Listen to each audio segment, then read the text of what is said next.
3 men stood in that parlor to claim their brides.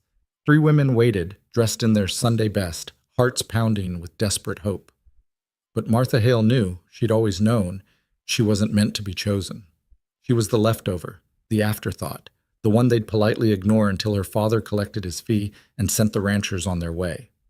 Then Daniel Cross looked past the prettier girls, past the younger ones, and said her name. Not a question, a decision. And in that moment, Martha understood, sometimes being chosen is more terrifying than being left behind. Stay with me until the end of this story. Hit that like button and comment what city you're watching from. I want to see how far this journey travels. The parlor smelled like lye soap and desperation. Martha stood against the far wall, hands clasped so tight her knuckles had gone white. She'd positioned herself there deliberately, out of the light streaming through the front windows, away from where her father had arranged the other 2 girls like merchandise on display. Sarah Jennings sat perched on the edge of the settee, 19 years old and blonde, her hands folded primly in her lap. Beside her, Catherine Moore, barely 17, kept smoothing her skirt with trembling fingers. They looked the part. Young, soft, exactly what men riding in from ranches hundreds of miles away would want. Martha was 26. She knew what that meant. Her father, Edmund Hale, stood near the fireplace, one elbow resting on the mantel, in a posture he probably thought looked casual. It didn't. Everything about him was calculated, from the way he'd positioned the chairs to the whiskey he'd set out but told the girls not to touch. This was a transaction, and Edmund Hale had never been sloppy with his business.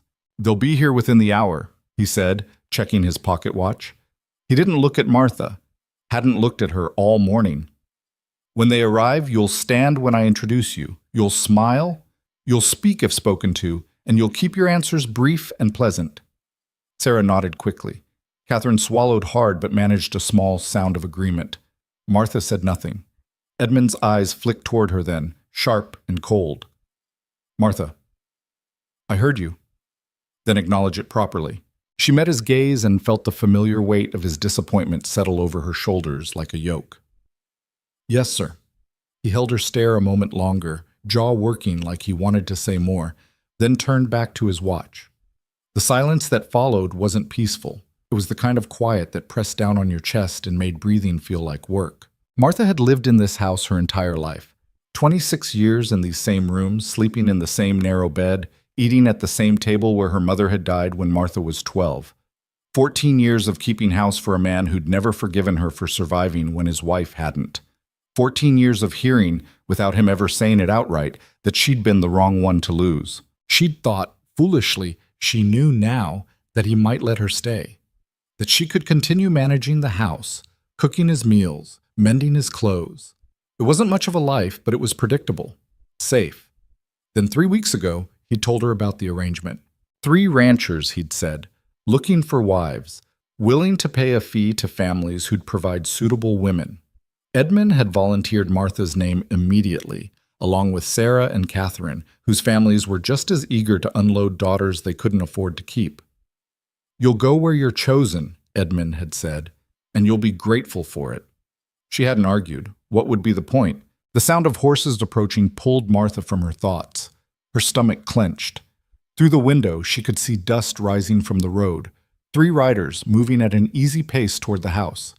Edmund straightened, tugging his vest down. "Remember what I said, all of you." Sarah and Catherine both stood, hands fluttering nervously to check their hair, their collars. Martha remained where she was until her father's glare burned into her, and then she moved to stand beside them. Not between them, beside them, slightly back. The knock came, firm and businesslike. Edmund opened the door with a smile Martha had seen him use on cattle buyers. "Gentlemen, right on time." The first man through the door was broad-shouldered and young, maybe 30, with a thick beard and eyes that swept the room quickly before landing on Sarah. He nodded to Edmund but didn't waste time with pleasantries. The second was older, lean and weathered, his hat in his hands. He looked uncomfortable, like he'd rather be anywhere else. His gaze found Catherine and stayed there. The third man had to duck slightly to clear the doorframe. Daniel Cross. Martha knew the name. Everyone in 3 counties knew the name. Cross owned land that stretched farther than most people could ride in a day. He'd built his ranch from nothing, or so the stories went, and he'd buried his wife 2 years back. Some said grief had hollowed him out. Others said he'd never been warm to begin with. He was tall, taller than Edmund, which was saying something, and built like someone who'd spent his life working with his hands. His hair was dark, going silver at the temples, and his face had the kind of lines that came from squinting into the sun for decades. He couldn't have been much past 40, but he carried himself like a man who'd stopped counting years. His eyes swept the room once, just once, then settled on Martha. She felt it like a physical touch, his gaze, steady and assessing. She didn't look away, didn't drop her eyes demurely like Sarah and Catherine had done with their respective suitors. She just stood there and let him look. Edmund was talking, playing host, offering whiskey. The first rancher, his name was Tom something. Martha hadn't caught the rest. Accepted. The older one, James Richter, declined politely. Daniel Cross said nothing, just kept looking at Martha until Edmund noticed and faltered mid-sentence. "Ah," Edmund said, recovering quickly. "Let me make introductions." He gestured to Sarah first. "This is Miss Sarah Jennings, 18 years old, excellent cook, fine needlework, well-mannered and even-tempered." Sarah curtsied. Tom smiled. "Miss Catherine Moore," Edmund continued, 17, good with children, quiet and biddable. Catherine's curtsy was shaky, but James Richter nodded approvingly. Edmund hesitated before turning to Martha. She saw the calculation in his eyes, trying to decide how to sell a daughter he'd never valued. "And this is my daughter, Martha. She's capable, keeps a clean house, knows her way around a kitchen and a sick room. Not young, not pretty, not charming, just capable." Daniel Cross finally looked away from her, turning to Edmund. "Ages?" "Sarah is 18, Edmund said. "Catherine, 17. "And your daughter?" Edmund's jaw tightened. 26. Martha watched Tom's interest visibly shift away from her. James Richter had already dismissed her entirely, his attention on Catherine, but Daniel Cross just nodded slowly, like Edmund had confirmed something he'd already guessed. "I'll take her," he said. The room went silent. Edmund blinked. "I'm sorry?" "Your daughter. I'll take her." Tom glanced over, looking genuinely surprised. James Richter frowned. Edmund opened his mouth, closed it, then tried again. "Mr. Cross, perhaps you'd like to, that is, Sarah and Catherine are both. I've made my choice." There was no room for argument in his voice. It wasn't harsh exactly, just final. Edmund looked at Martha like this was somehow her fault, then back at Daniel. "The fee is $200. I'll pay $300. $300? Edmund couldn't hide his shock. "For the inconvenience of a quick departure, I'd like to leave within the hour." "An hour." Martha's chest tightened. She'd known this was coming, had known for 3 weeks, but an hour? She looked at her father, waiting for him to object, to say that was too fast, that she needed time to. "That's acceptable," Edmund said. Of course it was. Tom had already crossed to Sarah, introducing himself properly now, asking if she'd like to take a walk so they could talk. Sarah agreed, blushing. James Richter was doing the same with Catherine, his voice gentle as he asked about her family. Daniel Cross didn't approach Martha. He just stood there watching her until Edmund cleared his throat awkwardly. "Martha, perhaps you should pack your things." She turned without a word and walked toward the stairs. Behind her, she heard Edmund offering the men coffee, heard the low rumble of Daniel Cross declining. Her legs felt strange, too light and too heavy at the same time. Her room was exactly as she'd left it that morning. Bed made, floor swept. The trunk she'd been slowly filling for the past 3 weeks sat open at the foot of the bed, half packed with the few things she owned that mattered. 2 dresses besides the one she wore. Undergarments, her mother's hairbrush. A book of poetry she'd read so many times the spine was cracked. She stood in the doorway and looked at it all, this small, spare room that had been her entire world. An hour. Her hands were shaking when she reached for the trunk. She worked methodically, folding the last of her clothes, adding her nightgown, her winter shawl. There wasn't much. She'd never had much. When she finished, she closed the trunk and latched it, then sat on the edge of the bed and waited. The door opened without a knock. Edmund stood in the hallway, his face unreadable. Ready? Yes. He stepped inside, closing the door behind him. For a moment, she thought he might say something, offer some parting wisdom, some acknowledgement of the years she'd spent caring for this house and for him. Instead, he said, "He's paying $300 for you. Don't make me regret this arrangement." Something inside her chest went very still. "I won't. See that you don't." He paused, then added, almost as an afterthought, "You'll write when you arrive. Let me know the household is in order. Not are you safe, not are you well, just a confirmation that the transaction had been completed satisfactorily." "Yes, sir." He nodded once, then turned and left, leaving the door open behind him. Martha sat there a moment longer, then stood and smoothed her skirt. She picked up the trunk, it wasn't heavy, and carried it downstairs. The parlor had cleared out. Tom and Sarah were outside, visible through the window, standing close together near his horse. James and Catherine were on the porch, her hand tucked shyly into the crook of his arm. Daniel Cross stood near the fireplace, hands clasped behind his back. He turned when Martha entered. Edmund was counting money at his desk, running his thumb over the bills with obvious satisfaction. He didn't look up. "I'm ready," Martha said quietly. Daniel nodded. "My wagon's outside." She followed him out. The morning sun was bright after the dim parlor, and she had to squint against it. His wagon was practical, a sturdy flatbed with a canvas cover, pulled by 2 heavy draft horses. Not fancy, but well-maintained.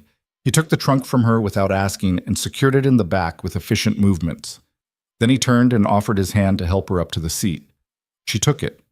His palm was calloused, his grip firm but not rough. Once she was settled, he walked around and climbed up beside her. The seat was narrow. His shoulder was inches from hers. Edmund appeared in the doorway, hand raised in what might have been a wave or might have been a dismissal. Martha didn't wave back. Daniel released the brake and clicked his tongue. The horses started forward. She didn't look back at the house. Didn't watch her father shrink into the distance. She kept her eyes forward on the road ahead, on the unfamiliar landscape that would become her new home. They rode in silence for the first mile. Then Daniel spoke. "You got questions?" His voice startled her. She glanced at him. "Several."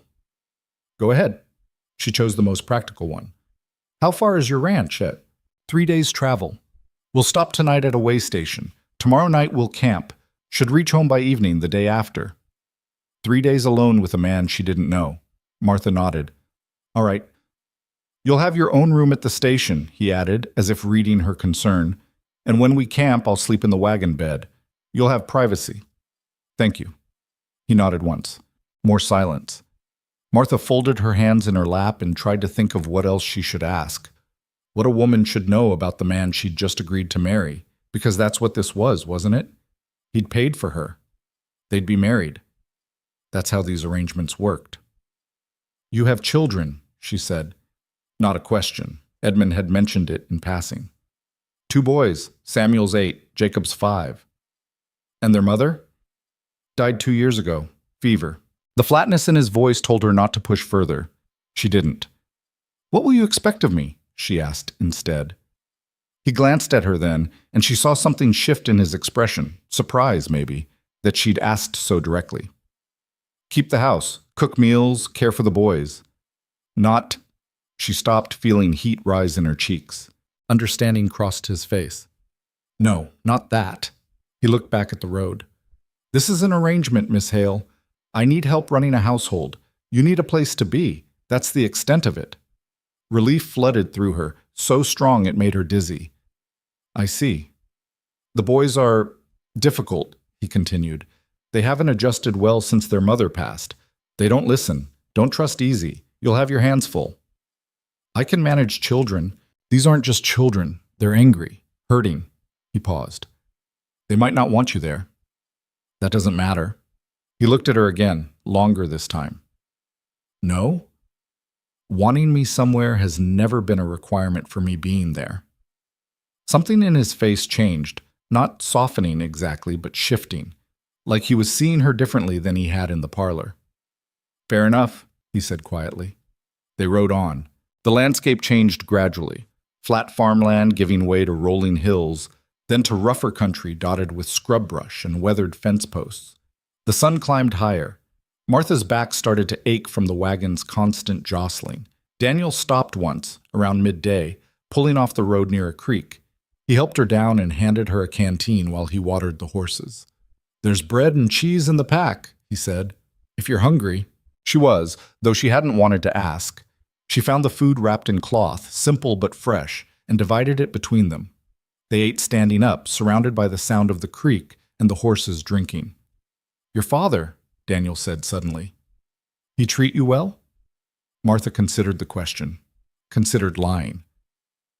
"He kept me fed and housed." "That's not what I asked." She met his eyes. He did what he thought was his duty. Nothing more.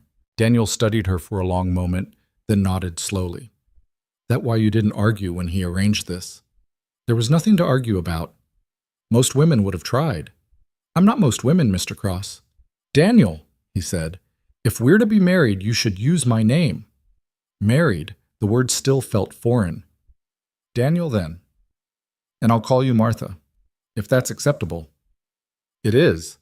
He packed up the remaining food and they continued. The way station appeared just as the sun started its descent. A squat building with a stable and a few scattered outbuildings. A woman emerged as they pulled up, wiping her hands on her apron. "Daniel Cross," she said, surprised but pleased. "Been a while." "Mrs. Brennan." He climbed down and helped Martha after him. "This is Martha Hale. She'll be my wife. We'll need 2 rooms for the night." Mrs. Brennan's eyebrows rose, but she was smart enough not to comment. "Of course. Come inside. I'll get you settled." The room was small but clean, a bed, a washstand, a single chair. Mrs. Brennan brought up hot water and fresh towels, then left Martha alone. She sat on the edge of the bed and stared at the wall. Wife. Tomorrow she'd be a wife. To a man she'd known for less than a day. A mother to children who didn't want her. Mistress of a house she'd never seen. She thought about her father, counting his $300. Thought about Sarah and Catherine, probably experiencing the same strange displacement she was. Thought about the parlor and her small room and the life she'd never really had. And she thought about Daniel Cross, who'd looked at her in that parlor and chosen her, not because she was young or pretty or charming, but because... why? She still didn't know. Dinner was served in the common room, stew and bread, hot and filling. Daniel ate efficiently, asking Mrs. Brennan about her family and the road conditions ahead. Martha ate quietly, listening. When they finished, Daniel stood. "We'll leave at first light," he told Martha. "Get some rest." She nodded and retreated to her room. Sleep didn't come easily. She lay in the unfamiliar bed, listening to the sounds of the way station settling for the night, and wondered what the hell she'd gotten herself into. Whoosh. The next day brought harder travel. They left the maintained roads behind, following rougher trails through increasingly wild country. The wagon jolted over rocks and ruts. Martha's hands ached from gripping the seat. Daniel remained mostly silent, focused on navigating the terrain. Once, when they crossed a particularly treacherous stretch, he glanced at her. "You all right?" "Fine. You don't complain much." "Would it help?" The corner of his mouth twitched, almost a smile. "No." They made camp that night in a clearing surrounded by cottonwoods. Daniel set up efficiently, building a fire, unhitching the horses, laying out bedrolls. Martha helped where she could, though it was clear he was used to doing this alone. He'd brought supplies, coffee, jerky, beans. They cooked over the fire, and Martha was surprised to find the silence between them had become almost comfortable. "Tell me about your ranch," she said as they ate. He considered the question. "It's remote. Nearest town is a 2-hour ride. The house is solid. I built it myself. 2 stories, 4 bedrooms. Needs work, but it's sound." "How much land?" 800 acres, give or take. Run about 200 head of cattle. Got some horses, chickens, a milk cow." "Staff?" 2 hands who help with the cattle. They bunk in the barn. Otherwise, it's just been me and the boys since... He stopped, started again. "Since Mary died." Mary, his wife's name. "The boys," Martha said carefully. "Tell me about them." His expression shifted, something painful crossing his features before he locked it down. "Samuel's the older one. Looks like his mother. Smart kid. Too smart sometimes. Asks questions I don't have answers for." He stopped talking after Mary died. Hasn't said a word in 2 years. Martha's chest tightened. Nothing? Nothing. Doctor says there's no physical reason. He just won't. Or can't, Martha said quietly. Daniel looked at her sharply. What's the difference? Won't means he's choosing silence. Can't means the grief took his voice. She held his gaze. There's a difference. He was quiet for a long moment. Then, you ever dealt with something like that? My mother stopped speaking 3 days before she died. Fever had her, same as your wife. She'd look at us, at my father and me, and you could see she wanted to say something, but nothing came out. Martha stared at her hands. I held her hand and talked to her anyway, told her about my day, about the garden, about nothing. I don't know if she heard me, but I needed her to know she wasn't alone in the silence. When she looked up, Daniel was watching her with an expression she couldn't quite read. Jacob might not talk, she said, but I'll make sure he knows he's not alone in it. Daniel nodded slowly. All right. They cleaned up in silence after that, and Daniel arranged the bedrolls as he'd promised, his in the wagon bed, hers by the fire, carefully separated. Sleep well, Martha, he said before he climbed into the wagon. You too, Daniel. She lay under the stars, listening to the night sounds of this unfamiliar country, and for the first time since this whole arrangement began, she felt something other than resignation. Not hope, exactly, but not despair, either. Something in between, something like possibility. They reached Cross Ranch just as twilight settled over the land. The house rose up from the prairie like something solid and permanent, 2 stories of weathered wood, a wide porch wrapping around the front, smoke rising from the chimney. It wasn't grand, but it was substantial. Real. Daniel pulled the wagon around to the side and set the brake. Before he could help her down, the front door burst open. 2 boys spilled out onto the porch. The older one, Samuel, had dark hair and his father's sharp features. He stopped short when he saw Martha, his expression immediately suspicious. The younger one, Jacob, hung back in the doorway. He was smaller, softer looking, with light brown hair that needed cutting. His eyes were wide and wary. Boys, Daniel said, climbing down. Come here. Samuel approached slowly. Jacob didn't move. Daniel helped Martha down from the wagon, and she stood there feeling their eyes on her. Samuel's openly hostile, Jacob's carefully blank. This is Martha Hale, Daniel said.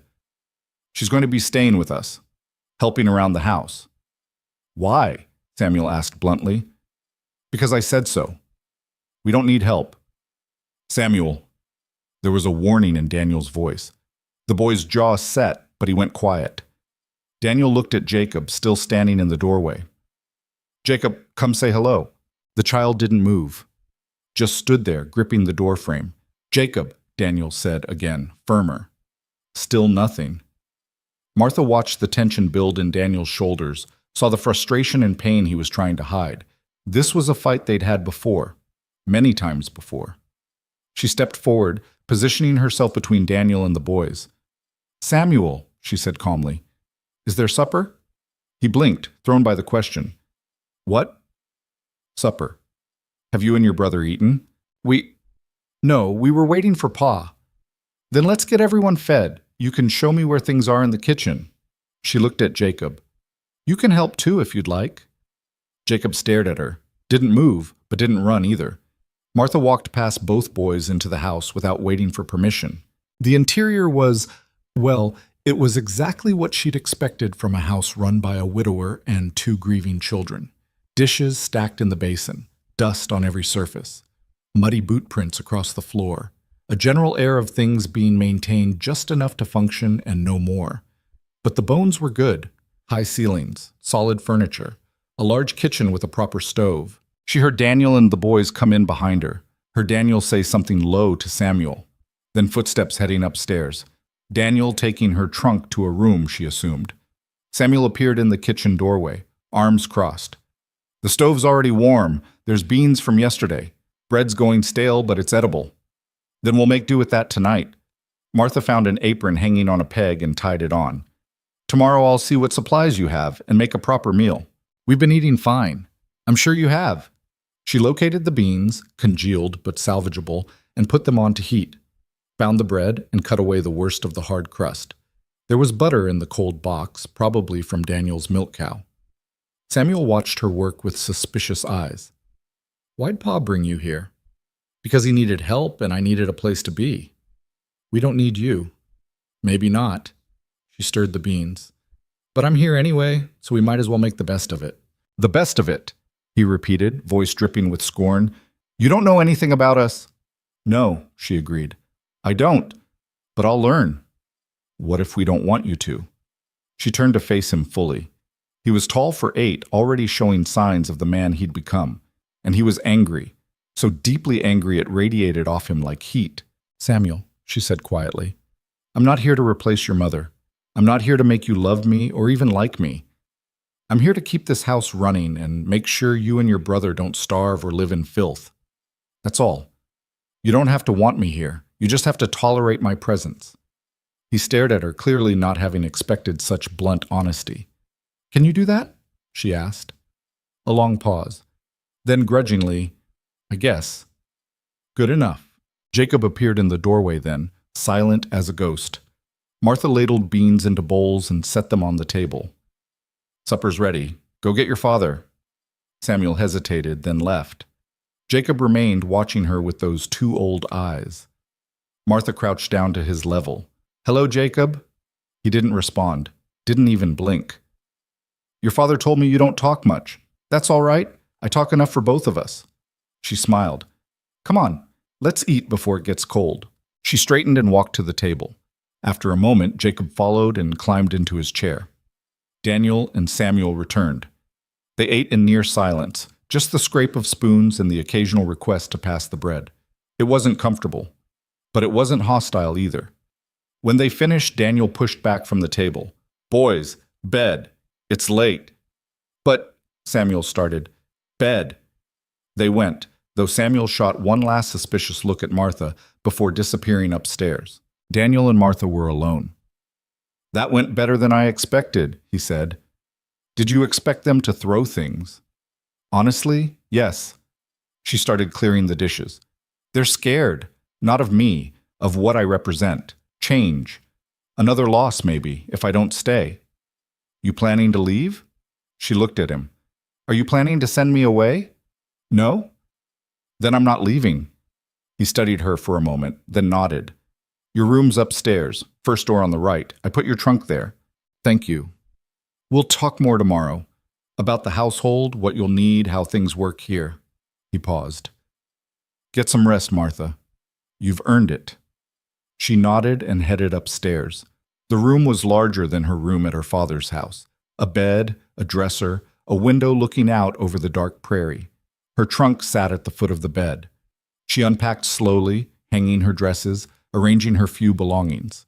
When she finished, she sat on the bed and looked around. This was home now. This room, this house, this family that didn't want her. And somewhere downstairs, a man who'd chosen her for reasons she still didn't fully understand. Martha lay down, still dressed, and stared at the ceiling. She'd been selected, paid for, delivered like goods to a destination.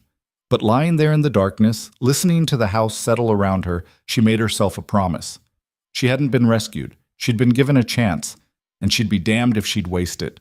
Martha woke to the sound of something crashing downstairs. She sat up, disoriented in the gray pre-dawn light, then remembered where she was. The noise came again, metal clanging against metal, followed by muffled cursing.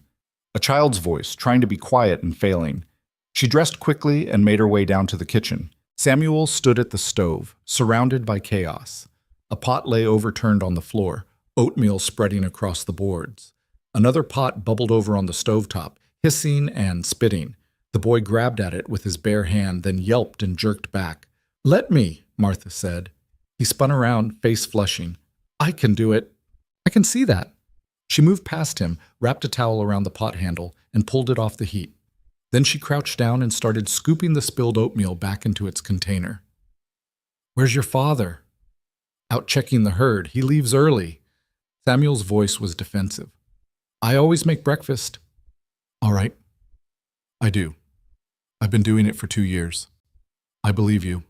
She dumped the ruined oatmeal into the slop bucket and rinsed the pot. Is Jacob awake? No. He sleeps late. Martha nodded and surveyed the remaining oatmeal. It was scorched at the bottom, but salvageable. She added water, stirred it, adjusted the heat. Samuel watched her with his arms crossed, radiating resentment. You want to help? She asked. No. Then go sit down. He didn't move, just stood there, torn between pride and the obvious relief of having someone else handle the disaster. Finally, he sat at the table, chin jutting out stubbornly. Martha finished the oatmeal, found bowls, located a jar of preserves in the pantry. She set breakfast on the table just as Daniel came through the door, stomping mud off his boots. He took in the scene, Martha at the stove, Samuel at the table looking sullen, the lingering smell of scorched oatmeal. Morning, he said carefully. Morning, Martha replied.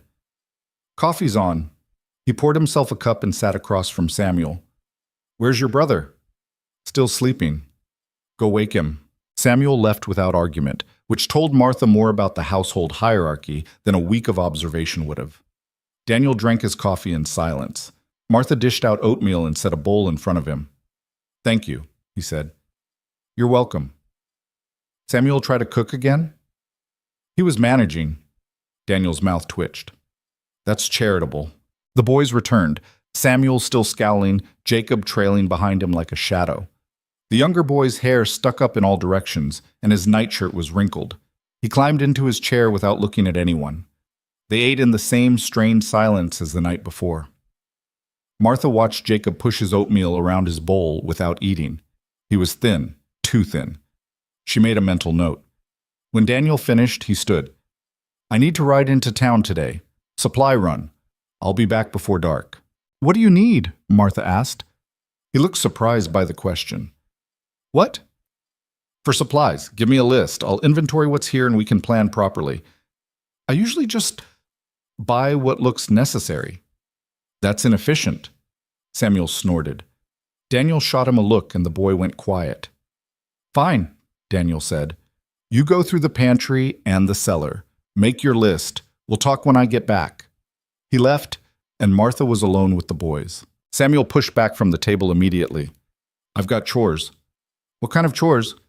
Chickens, the cow, feeding the horses. I'll help. I don't need help. Nevertheless, she started clearing dishes. Jacob, you can help me with these while Samuel gets started outside. Jacob looked at her with those blank eyes and didn't move. Jacob, Samuel said sharply, do what she says. The younger boy slid off his chair and came to stand beside Martha at the basin. She handed him a towel. You can dry. She washed. He dried. His movements were mechanical, joyless. He didn't look at her, didn't react when she spoke. Just performed the task with the same empty compliance he probably applied to everything. When they finished, Martha said, Go get dressed. Something you don't mind getting dirty. He disappeared upstairs. Martha changed into her oldest dress, tied her hair back, and met Samuel in the yard. The chicken coop was a disaster. Droppings everywhere, nests filthy, water trough green with algae. The hens looked healthy enough, but they scattered when Martha approached, clearly not used to regular handling. Samuel scattered feed with practiced efficiency. I clean it out on Sundays, he said, reading her expression. Today's Thursday. So it hasn't been cleaned in a week, and it shows. His jaw set. I do my best. I'm not saying you don't. I'm saying it's too much for one person. She grabbed a shovel leaning against the fence. Where do you want the soiled bedding? You don't have to. Where, Samuel? He pointed to a compost pile beyond the barn. There. They worked in silence, Martha shoveling out the worst of the mess while Samuel gathered eggs. Jacob appeared halfway through, dressed now, and stood watching. Can you fill the water trough? Martha asked him. Fresh water from the pump? He stared at her for a long moment, then walked to the pump without a word. He had to work the handle hard, too hard for a 5-year-old, but he managed. Filled a bucket, carried it back and dumped the old water, refilled the trough. Good, Martha said. Thank you. No response. But something flickered in his eyes. Just for a second. The barn came next. The milk cow, a placid brown creature, stood in her stall looking patient. Samuel milked her with competent hands while Martha mucked out the stall and put down fresh straw. The work was hard, familiar. She'd done this kind of labor her whole life. By the time they finished with the horses, 3 of them, plus the 2 draft animals, the sun was high, and Martha's back ached. Samuel looked tired too, though he'd never admit it. "Inside," she said. "All of us. We need to eat something." She made sandwiches from yesterday's bread and some dried beef she found in the pantry. They ate quickly, efficiently. Then Martha sent the boys to wash up while she started on the pantry inventory. The pantry was better stocked than she'd expected, but disorganized. Flour and sugar in unmarked containers. Preserves with no dates. Half-empty tins of things she couldn't identify. She pulled everything out, grouping like items, checking for weevils and spoilage. "What are you doing?" She turned. Samuel stood in the doorway, freshly scrubbed, watching her with suspicious eyes. "Organizing? So I know what we have and what we need." "It was organized before." "It was stored before, that's different." "Ma kept it." He stopped abruptly, face flushing. Martha straightened, can of tomatoes in hand. "Your mother kept it how?" He shook his head, backing away. "Forget it." "Samuel." But he was gone, footsteps pounding up the stairs. A door slammed. Martha stood there holding the tomatoes, heart aching for that angry, grieving boy. She wanted to go after him, to say something comforting, but she knew better. He didn't want comfort from her. He wanted his mother back. She returned to her inventory. Jacob appeared an hour later, silent as always. He watched her work for a while, then started handing her things from the back of the shelves without being asked. They fell into a rhythm, him retrieving, her cataloging. When they finished, the pantry looked completely different. Everything labeled, dated, organized by type. Martha had a detailed list of what they had and what they needed. Flour was low, sugar almost gone. They needed coffee, salt, more preserves, dried beans. The cellar was next, a dark, cool space accessed through a door in the kitchen floor. Martha climbed down with a lantern, Jacob following carefully behind her. Root vegetables stored in bins. Cured meat hanging from hooks. More preserves lining makeshift shelves. It was cooler down here, musty smelling but dry. Martha checked everything, adding to her list. When they emerged, she found Samuel in the kitchen, pointedly ignoring them both. He'd brought in more wood for the stove and was stacking it with unnecessary force. "Thank you," Martha said. He grunted. She started on dinner, a proper meal this time. There was a ham that needed using, potatoes from the cellar, some withered carrots she could salvage. She peeled and chopped while the boys did whatever boys did when left to their own devices. Samuel disappeared outside. Jacob sat at the table, drawing shapes in the dust with his finger. "Do you like to draw?" Martha asked. No response. "I had a book once, of plants and animals, beautiful drawings. I used to copy them when I was young." Jacob's fingers stilled, but he didn't look up. "I wasn't very good at it, but I liked trying." She dropped potatoes into boiling water. "Maybe we could find you some paper. A pencil, if you wanted." He slid off the chair and left the room. Not running, just walking away. Martha sighed and went back to her cooking. The ham was browning nicely when Daniel returned, wagon loaded with supplies. Samuel came running at the sound of the horses. Together they started unloading, sacks of flour and sugar, coffee, salt, fabric for clothing, ammunition, things Martha hadn't even thought to ask for. Daniel came inside carrying a crate. "Where do you want these?" "What are they?" "Preserves, pickles." Mrs. Kowalski at the general store insisted. He set the crate on the counter. "Said a household needs a woman's touch in the kitchen." Mrs. Kowalski sounds presumptuous. His mouth quirked. "She is, but she's not wrong." They worked together, putting supplies away in Martha's newly organized pantry. Daniel noticed immediately. "You did all this today?" Jacob helped. Daniel looked at his younger son, who'd materialized in the doorway. Something passed over his face, surprise, maybe gratitude. "That right, Jacob? You helped?" The boy nodded once. "Good man." Daniel's voice was gruff with emotion he was trying to hide. They ate dinner together, and this time the silence felt marginally less hostile. Samuel actually asked for seconds.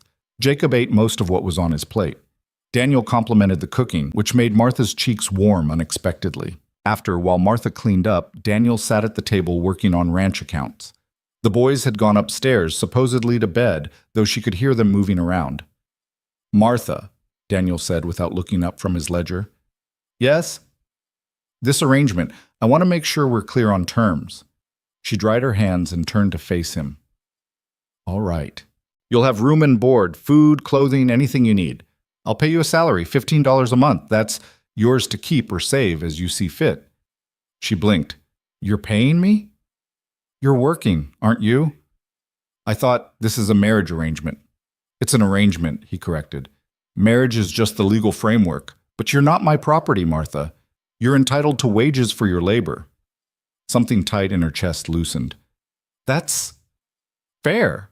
If you need anything for the house, for yourself, you tell me. This isn't charity. It's employment. And if I want to leave someday?" He looked up then, meeting her eyes directly. "Then you leave. I won't stop you." She studied his face, looking for deception and finding none. "You mean that?" "I do." "Why?" "Why what?" "Why give me that choice? You paid for me. $300. Most men would consider that a binding transaction." Daniel set down his pen. "My Mary," he said slowly. "She came west with me because she wanted to. Because she chose this life, hard as it was. She could have stayed in Ohio with her family, married some banker, had an easy life. But she chose me. Chose this." He gestured vaguely at the room, the ranch beyond. "I won't dishonor her memory by treating another woman like property." Martha's throat tightened. "I see. You're here because you needed somewhere to go and I needed help. That's honest, at least. But you stay because you want to, or you don't stay at all." She nodded slowly. "Thank you." "Don't thank me. Just do your job." "I will." He returned to his ledger. Martha finished the dishes. Outside, the prairie wind rattled the windows. The days fell into a pattern after that. Martha woke early, made breakfast, sent Daniel off to his work, and the boys to their chores. She cleaned, and there was so much cleaning to do. Years of neglect had left every corner of the house coated in dust and grime. She scrubbed floors, washed windows, beat rugs until her arms ached. Samuel remained distant but civil. He did his chores without complaint, ate the meals she prepared, answered when spoken to. But he never initiated conversation, never let his guard down. Jacob was different. He didn't speak, but he started staying closer. Watching her work. Sometimes helping without being asked, handing her firewood, bringing in eggs from the coop, fetching water when she needed it. One afternoon, a week into her tenure, Martha found him sitting on the porch steps looking at nothing. She sat down beside him. "Your father tells me you like animals," she said. He didn't respond, but he didn't leave either. "There's a barn cat that's been watching me. Calico, 3 legs. She won't come close." Martha picked at a splinter in the step. "I thought maybe you could help me coax her in. She looks hungry." Jacob turned his head slightly, not looking at her, but listening. "I put out some milk this morning. She drank it after I left, but I'd like her to know she's safe here, that she doesn't have to be scared." Martha paused. "Maybe tomorrow you could sit with me. See if she'll come." The boy studied her face for a long moment with those 2 old eyes. Then he nodded. It was the first real communication they'd had. The next day they sat together on the porch, with a saucer of milk between them. The cat watched from beneath the wagon, tail twitching. "Don't look at her directly," Martha murmured. "Let her come to you." They waited. Minutes stretched. Jacob sat perfectly still, patient in the way only children can be. The cat crept forward, closer, closer. Her pink nose twitched at the milk. Jacob's hand moved, slow and careful, not reaching for her, just resting on the porch boards. Available. The cat drank, finished the milk, sat there cleaning her whiskers. Then, miracle of miracles, she bumped her head against Jacob's fingers. The boy's face transformed, not quite a smile. He seemed to have forgotten how, but something close to it. Wonder, maybe. Or joy. Martha felt her eyes sting and looked away quickly. They sat there until the cat wandered off, and Jacob stayed beside her even after, watching the space where the animal had been. "We'll try again tomorrow," Martha said softly. If you want." He nodded. It became their routine. Every afternoon, milk on the porch, waiting for the cat. Sometimes she came, sometimes she didn't, but Jacob always sat with Martha, always patient, always hoping. Samuel noticed, of course.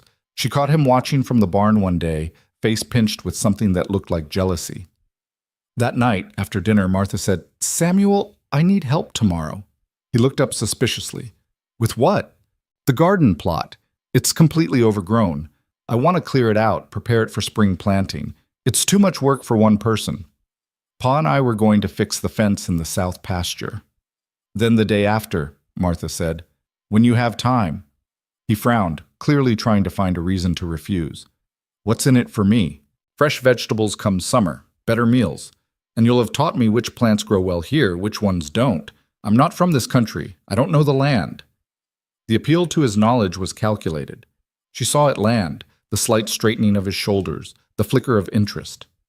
"Fine," he said. "Day after tomorrow." She hid her smile. 2 days later, Samuel showed her the garden plot his mother had kept. It was worse than Martha had imagined. 3 years of weeds, the fence broken in places, the soil hard and unyielding. "Ma used to grow tomatoes here," Samuel said quietly, pointing, "and beans along this side, squash in the back, herbs close to the house." "Show me what she did, how she laid it out." He walked her through it, memory loosening his tongue, telling her about the scarecrow his mother had made, the way she'd sung while she worked, how she'd let him eat tomatoes straight off the vine, warm from the sun. Martha listened and dug weeds and let him talk. "She made it look easy," he said finally. "All of it. Cooking and cleaning and growing things. She made it look like it didn't cost her anything." "It cost her," Martha said. "It costs all of us. She just didn't let you see the price." Samuel looked at her sharply. "How would you know?" "Because I'm doing the same work, and I can see how much there is. Your mother must have been very strong." His eyes filled. He turned away quickly, swiping at his face. "I should check on Jacob." "Samuel!" But he was gone, practically running back to the house. Martha stood alone in the ruined garden and felt the weight of it all. The work, the grief, the impossible task of trying to hold together a family that was still bleeding from loss. She wanted to quit, wanted to walk away from this hard place and these wounded people and this life that demanded so much. Instead, she drove her shovel into the earth and kept digging. That night, she found Jacob sitting on his bed, staring at nothing. His small hands were clenched in his lap, and his shoulders shook with silent sobs. Martha hesitated in the doorway. He hadn't heard her approach. She could leave, give him privacy, but something about the desperate loneliness of his crying made her step inside. She sat on the bed beside him, didn't speak, didn't touch, just sat there. After a while, he leaned against her. Just slightly, just enough. She put her arm around him and held him while he cried soundlessly, his whole body shaking with the force of grief he couldn't voice. When the storm passed, he pulled away and wiped his face on his sleeve. She pretended not to notice. "I lost my mother too," she said quietly. "I was 12, old enough to remember everything, young enough to still need her desperately." He looked at her. "People said it would get easier. That time would heal it. They were wrong." Martha stared at the wall. "It doesn't get easier. You just get stronger. You learn to carry it." Jacob's hand found hers. Squeezed. She squeezed back. They sat like that until Daniel called up the stairs that it was late, time for sleep. Jacob let go of her hand and climbed under his blankets without being told. She tucked him in, something she did without thinking, and he didn't pull away. At the door, she turned back. "Good night, Jacob." He watched her from his pillow. Then very deliberately, he nodded. It wasn't speech, but it was communication. It was something. The weeks blurred together after that. Martha worked harder than she'd ever worked in her life. She scoured the house from top to bottom, washing every surface, mending torn curtains, beating dust from every fabric surface. She cooked 3 meals a day, baked bread twice a week, churned butter, collected eggs, tended the garden plot. Her hands developed calluses. Her back ached constantly. She fell into bed each night exhausted and woke each morning to start again. But the house began to transform. Slowly, gradually, it started to look like a home instead of a place people simply existed in. The curtains she'd mended and rehung. Yes, I did. Martha, this is my job, Daniel. Let me do it. He studied her face, then nodded. All right, but if it's too much, it's not. It was. But she'd never admit it. Samuel remained wary, but he'd stopped actively resisting her presence. He even started talking to her occasionally, brief exchanges about chores or meals, nothing personal, but something. Progress. Jacob followed her everywhere now, her silent shadow, watching everything she did with intense focus. The cat had become brave enough to eat from a bowl on the porch, and sometimes Jacob would sit there for an hour, stroking her fur while she purred. Martha taught him to help in the kitchen, simple tasks like stirring or fetching ingredients. He performed each one with solemn concentration, and she praised him for every successfully completed task. You're good at this, she told him one day, as he carefully measured flour into a bowl. He looked up at her, and for just a second, she thought he might speak. His mouth opened, then closed. He looked down at the flour, shoulders slumping. It's all right, Martha said softly. The words will come when they're ready, or they won't. Either way, you're doing fine. He nodded and went back to measuring. 1 month into her time at the ranch, everything changed. She woke in the middle of the night to Jacob screaming, not crying, screaming, a high, terrified sound that cut through the darkness like a knife. Martha was out of bed and in his room before she'd fully processed moving. Daniel burst through the door a second later, lamp in hand. Jacob thrashed in his bed, caught in the grip of a nightmare, eyes open but not seeing. His screams were wordless, animal sounds of pure terror. Jacob! Daniel grabbed his son's shoulders. Jacob, wake up! The boy fought him, still trapped in whatever horror his sleeping mind had conjured. Martha pushed Daniel aside and climbed onto the bed, pulling Jacob against her chest and wrapping both arms around him tightly. Shh. Shh. You're safe. You're home. She rocked him, holding on even as he struggled, murmuring nonsense words and fragments of old lullabies her mother had sung. Gradually, slowly, his screams faded to whimpers. His body relaxed. He stopped fighting and clung to her instead, small hands fisting in her nightgown. Daniel stood frozen at the foot of the bed, lamp shaking in his hand. Samuel appeared in the doorway, pale and frightened. Is he? Samuel's voice cracked. He's all right, Martha said, still rocking. Just a nightmare. He's all right now. But Jacob wouldn't let go. Even when he'd calmed completely, even when his breathing evened out into sleep, his hands stayed clenched in her nightgown. She looked at Daniel helplessly. Stay, he said hoarsely. Just stay with him. So she did. She lay down in Jacob's small bed, the boy curled against her, and Daniel draped a blanket over them both. He stood there a moment longer, something complicated and painful crossing his face, then left with Samuel, closing the door quietly behind them. Martha held Jacob through the rest of the night, feeling his small heart beat against her ribs, and wondered what monsters haunted a 5-year-old boy who'd watched his mother die. In the morning, Jacob woke slowly. For a moment, he seemed confused to find Martha there. Then he remembered, and his face crumpled. Hey, she whispered. You're all right. Just a bad dream. He buried his face in her shoulder. They're awful, aren't they? Nightmares. They feel so real. A small nod against her collarbone. I used to have them after my mother died. Every night for months. I'd wake up certain she was still alive, that her death had been the dream. Then I'd remember. Martha stroked his hair. The forgetting and remembering again, that was the worst part. Jacob's grip tightened. It gets better eventually. The nightmares come less often, but when they do come, you don't have to face them alone, you understand? You can always come find me. He pulled back just enough to look at her face, searching for something. Truth, maybe. A promise he could trust. Always, she said firmly. I promise. He studied her a moment longer, then nodded. They went downstairs together. Daniel and Samuel were already at breakfast, both looking haggard. Daniel's eyes went immediately to Jacob, checking him over like he might find visible damage. You all right, son? Jacob nodded and climbed into his chair. Samuel pushed oatmeal around his bowl. He hasn't had nightmares in months. Not since... He stopped, looking at Martha with accusation in his eyes. Not since before you came. Samuel, Daniel warned, it's true. Everything was fine, and now everything was not fine. Daniel's voice was hard. Jacob hasn't been fine since your mother died. None of us have. But we were managing. Were we? Daniel set down his spoon with deliberate care. You were cooking meals that made you sick. Your brother wasn't eating enough to keep a bird alive. This house was falling apart. That's not managing. That's barely surviving. Samuel's face went red. We didn't need— Yes, Daniel interrupted. We did.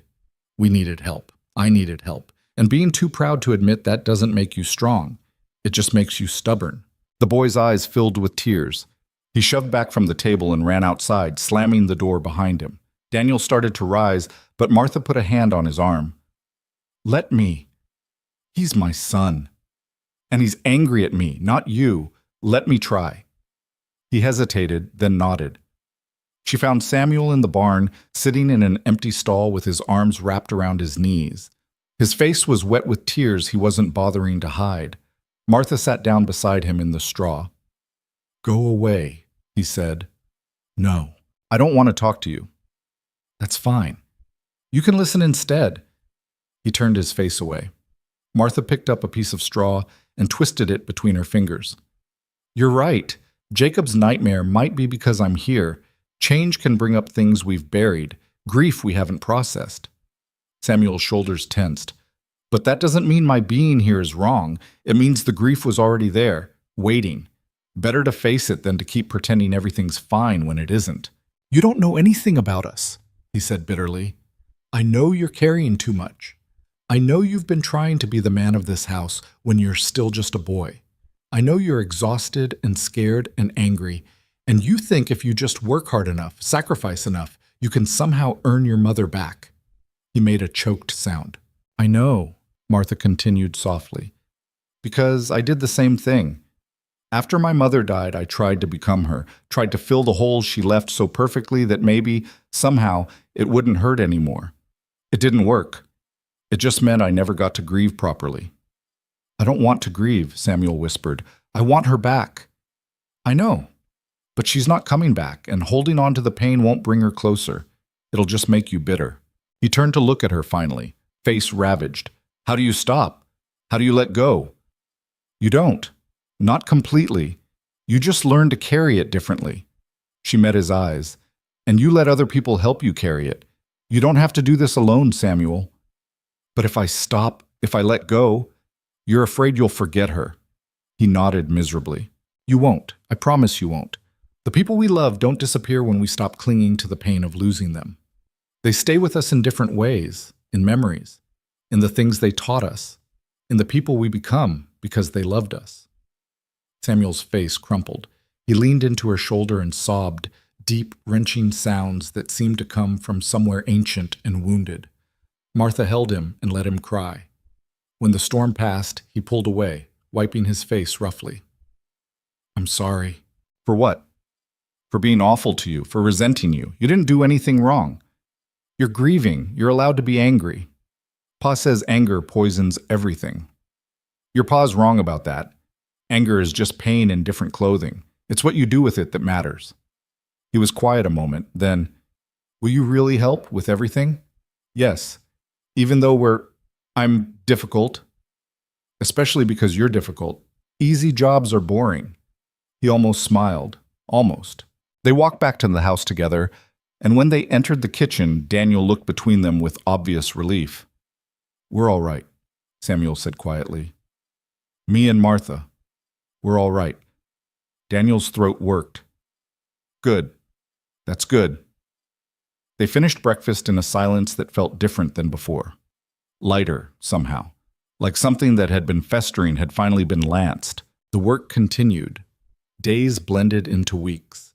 Spring crept closer, bringing warmer winds and the first green shoots in the garden Martha and Samuel had prepared.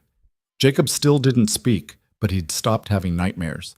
Or at least, he came to find Martha when he did, crawling into her bed without a word and letting her hold him until sleep returned. Samuel taught her about the ranch, which animals needed what care, how to spot signs of illness in the cattle, where the good fishing spots were on the creek. He was still quiet, still carried the weight of his grief, but he'd stopped pushing her away. And Daniel watched it all with an expression Martha couldn't quite read. Sometimes she caught him looking at her while she worked, his face thoughtful. He'd started asking her opinion on things, small things at first, whether to repair or replace a piece of equipment, which cattle to sell, how to handle a dispute with a neighboring rancher. She gave her thoughts honestly, and he listened, actually listened. One evening, after the boys had gone to bed, Daniel said, "You're good with them." Martha looked up from her mending. "I'm trying." "It's more than trying. They trust you, Jacob especially." "Jacob's easy to love." "Samuel isn't, but you've gotten through to him too." She set down her mending. "Samuel just needed someone to see him, really see him, not as a replacement for you, not as a miniature adult, just as a boy who's carrying too much." Daniel was quiet a long time.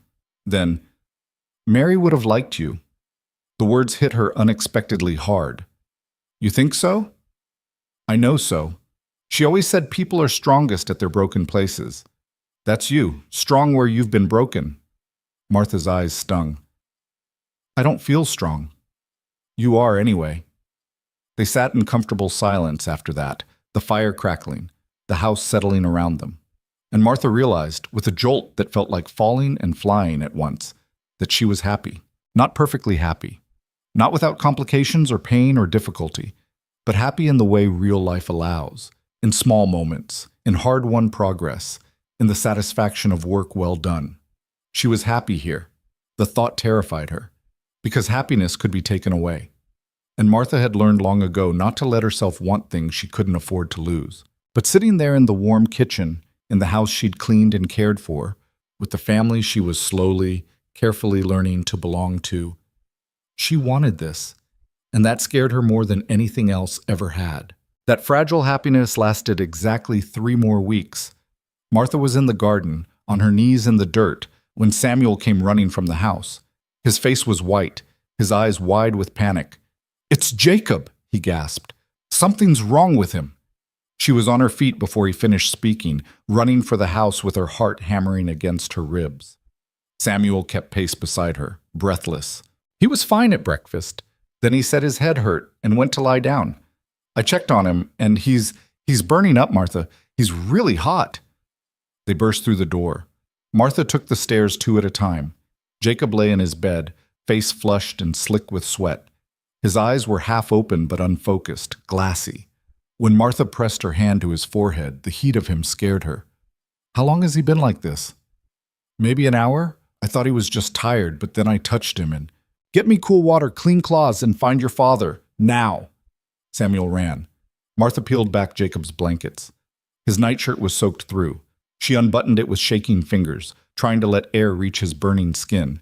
He made a small sound, not quite a whimper, not quite a moan. "I'm here," she told him, keeping her voice steady even though fear clawed at her throat. "You're going to be all right." She'd said those exact words to her mother once. They'd been a lie then, too. Samuel returned with a basin of water and armfuls of cloth. "Pa's out at the far pasture. One of the hands is riding out to get him." "Good. Help me." They worked together, Martha wringing out cool cloths and laying them across Jacob's forehead, his neck, his chest. The boy's skin was so hot the cloths warmed within seconds. She changed them over and over, desperate to bring his temperature down. Jacob's breathing was fast and shallow. His lips moved soundlessly. "What's he saying?" Samuel asked, voice breaking. "I don't know."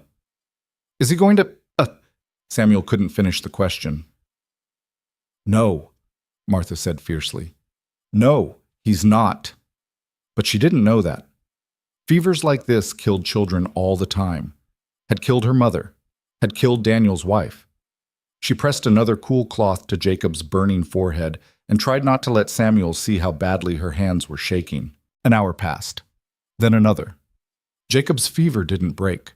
If anything, he seemed hotter, more delirious. He thrashed weakly, tangling himself in the sheets. Martha had to hold him down to keep the cloths in place. "Where's Pa?" Samuel kept asking. "Why isn't he here yet?" "The far pasture is miles away. He'll come as soon as he can." "What if he doesn't get here in time?" "Samuel." She looked at him directly. "I need you to be calm. Jacob needs us calm." He nodded jerkily, wiping at his eyes.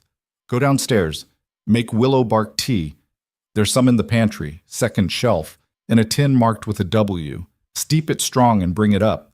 If we can get some down him, it might help. Samuel fled, grateful for a task. Martha was alone with Jacob. She dipped the cloth again, wrung it out, placed it gently on his forehead. His eyes rolled beneath his lids. His small body shook with chills even as his skin burned. "Stay with me," she whispered. "Please stay with me." She'd never been a praying woman, had lost whatever faith she'd had the day her mother died. But sitting there with this sick child, she found herself making bargains with whatever might be listening. "Take me instead. Let him live and take me instead." Samuel returned with the tea.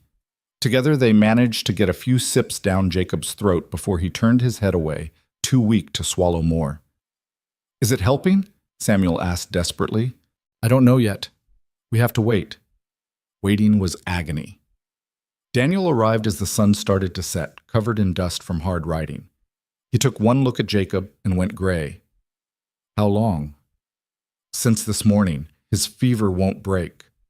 Daniel crossed to the bed, touching his son's face with a hand that wasn't quite steady. "Jacob, can you hear me?" No response. "I sent Samuel for the doctor," Martha said. "But it's a 3-hour ride to town and 3 hours back, even if he left immediately." "The doctor won't come." Daniel's voice was hollow. "Not for this. Not after last time." "Last time?" "With Mary. I sent for him when her fever started. He didn't come until it was too late. Said he had other patients, more urgent cases."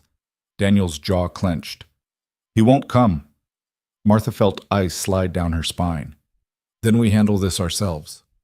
"Martha, I've nursed fevers before. I kept my mother alive for 3 days past when the doctor said she'd die. I know what to do." It was partly true. She'd tried everything with her mother. None of it had worked in the end, but she'd learned what to do, how to fight. Daniel looked at her with something like hope breaking through his fear. "Tell me what you need." "More cool water. All the clean cloths we have. Willow bark tea if we can get it down him. And—" She hesitated. "You should prepare yourself in case—" "No." His voice was iron. "He's not dying. Not today." "Daniel?" "He's not." She recognized that stubborn denial. Had worn it herself once. She nodded. "All right, then let's fight." They worked through the night. Daniel brought water, changed cloths when Martha's arms got too tired to continue. Samuel hovered in the doorway, pale and silent, occasionally running errands, but mostly just watching his brother with huge, terrified eyes. Jacob's fever climbed higher. He stopped responding entirely, lost in delirium. His breathing turned ragged. "This isn't working," Daniel said roughly. "We're losing him." "No, not yet." Martha's mind raced. There was one more thing. Dangerous but desperate times required desperate measures. "The creek. The water will be ice cold this time of year. You want to put him in the creek? The shock might bring his fever down, or it might kill him. Doing nothing will definitely kill him." Daniel stared at his son, jaw working. Then he scooped Jacob up, blankets and all. "Show me." They went together, Daniel carrying Jacob, Martha lighting the way with a lamp. Samuel followed without being told. The night air was cool, almost cold. Jacob's labored breathing was loud in the darkness. The creek ran behind the barn, swollen with spring melt. The water was black and swift and freezing. Daniel waded in without hesitation, gasping as the cold hit him. He lowered Jacob into the water, supporting his head, letting the icy current flow over his burning skin. Jacob jerked. His eyes flew open, suddenly focused. He sucked in a sharp breath and screamed. It was the first sound he'd made in 2 years, high and terrified and utterly human. "That's it," Daniel said, voice breaking. "That's it, son. Stay with us." Jacob kept screaming, fighting weakly against his father's hold. Daniel held him there for another 30 seconds, then pulled him out and wrapped him in the blanket Martha had waiting. "Inside, quickly!" They ran. Back to the house, up the stairs. Martha stripped off Jacob's wet nightshirt and rubbed him vigorously with dry towels, trying to get blood flowing, warmth returning. His skin was ice cold now, but his eyes were open, aware. She bundled him in every blanket they had and held him against her chest. He shivered violently, but he was conscious, alert. "Samuel, stoke the fire," Martha ordered, "as hot as you can get it." The baking from cold and fear and relief. "Is he—" Martha pressed her hand to Jacob's forehead. still warm but not the terrifying heat from before. I think it broke. I think we got it down. You're sure? No, but I think so. Daniel sat down hard on the floor, head in his hands. His shoulders shook. Martha held Jacob tighter. The boy's shivers were slowing. His breathing was evening out. She watched the rise and fall of his small chest and felt something loosen in her own. Samuel appeared with more blankets, face streaked with tears. Is he going to be okay? I think so. You think or you know? I think. That's the best I can give you right now. Samuel nodded and climbed onto the bed on Jacob's other side, pressing close. The three of them huddled together while Daniel composed himself on the floor and the fire roared in the hearth. Jacob's eyes drifted closed. Martha's heart lurched. Jacob. They opened again, heavy-lidded but present. Stay awake a little longer, just a little longer. He made a small sound of protest. I know you're tired, but I need you to stay awake until I'm sure the fever's really gone. Can you do that for me? Jacob blinked slowly. Then, with obvious effort, he nodded. Good boy. That's my good boy. Samuel made a choked sound. Martha looked over and saw him staring at her. What? You called him my boy. She had. The words had come without thinking. I'm sorry, I didn't mean to. No, Samuel interrupted. It's good. He wiped his eyes. Ma used to say that. That's my good boy. Martha's throat tightened. She looked down at Jacob, who was watching her with those serious dark eyes. Is that all right? That I said it? The question was for both boys. Samuel nodded, and Jacob's hand found hers beneath the blankets and squeezed. Daniel finally stood, moving like an old man. I need to change. I'm freezing. Go, Martha said. We'll watch him. He left, and Martha sat there with both boys pressed against her, monitoring every breath Jacob took, every flutter of his eyelids. The fever stayed down. His skin cooled gradually to something approaching normal. His breathing steadied. An hour passed. Then 2. Finally, Martha let Jacob sleep. She must have dozed herself because she woke to early morning light and Daniel sitting in the chair beside the bed, watching them. He changed into dry clothes and looked exhausted. How long have you been there? She asked quietly. A while. Couldn't sleep. Samuel was sprawled across the foot of the bed, dead to the world. Jacob slept curled against Martha's side, one hand still tangled in her nightgown. His fever? Gone. I checked an hour ago. Daniel's voice was rough. You saved him. We saved him, all of us. No, you knew what to do. The creek? I never would have thought of that. It was dangerous, could have killed him, but it didn't. He's alive because of you. Martha looked down at Jacob's sleeping face. He's not out of danger yet. Fevers can come back, and whatever caused this. I know, but he made it through the night. That's something. They sat in silence as the room brightened. Birds started singing outside. The ordinary sounds of morning beginning. Martha, Daniel said finally. What you said. About taking your mother's place after she died. Trying to fill the hole she left. Yes? You're not trying to take Mary's place here. You know that, right? She looked at him. I know. You're making your own place. The boys, they're not looking at you as a replacement. You're something different. Something they need just as much, but in a different way. I'm just trying to help. It's more than that, and you know it. He held her gaze. You belong here now, with us. This is your home as much as it is ours. The words settled over her like a benediction, like permission to want what she'd been afraid to claim. Thank you, she whispered. He nodded and looked away, clearing his throat roughly. Jacob stirred, making a small sound. His eyes opened, clearer than they'd been in almost 24 hours. He looked at Martha, then at his father, then back at Martha. His mouth opened, closed, opened again. Ma, he whispered. The word was barely audible, cracked from disuse and rough with illness. But it was there, real, spoken. Martha's vision blurred. Jacob! Ma, he said again, stronger this time. His hand gripped hers. Stay. I'm not going anywhere. Promise.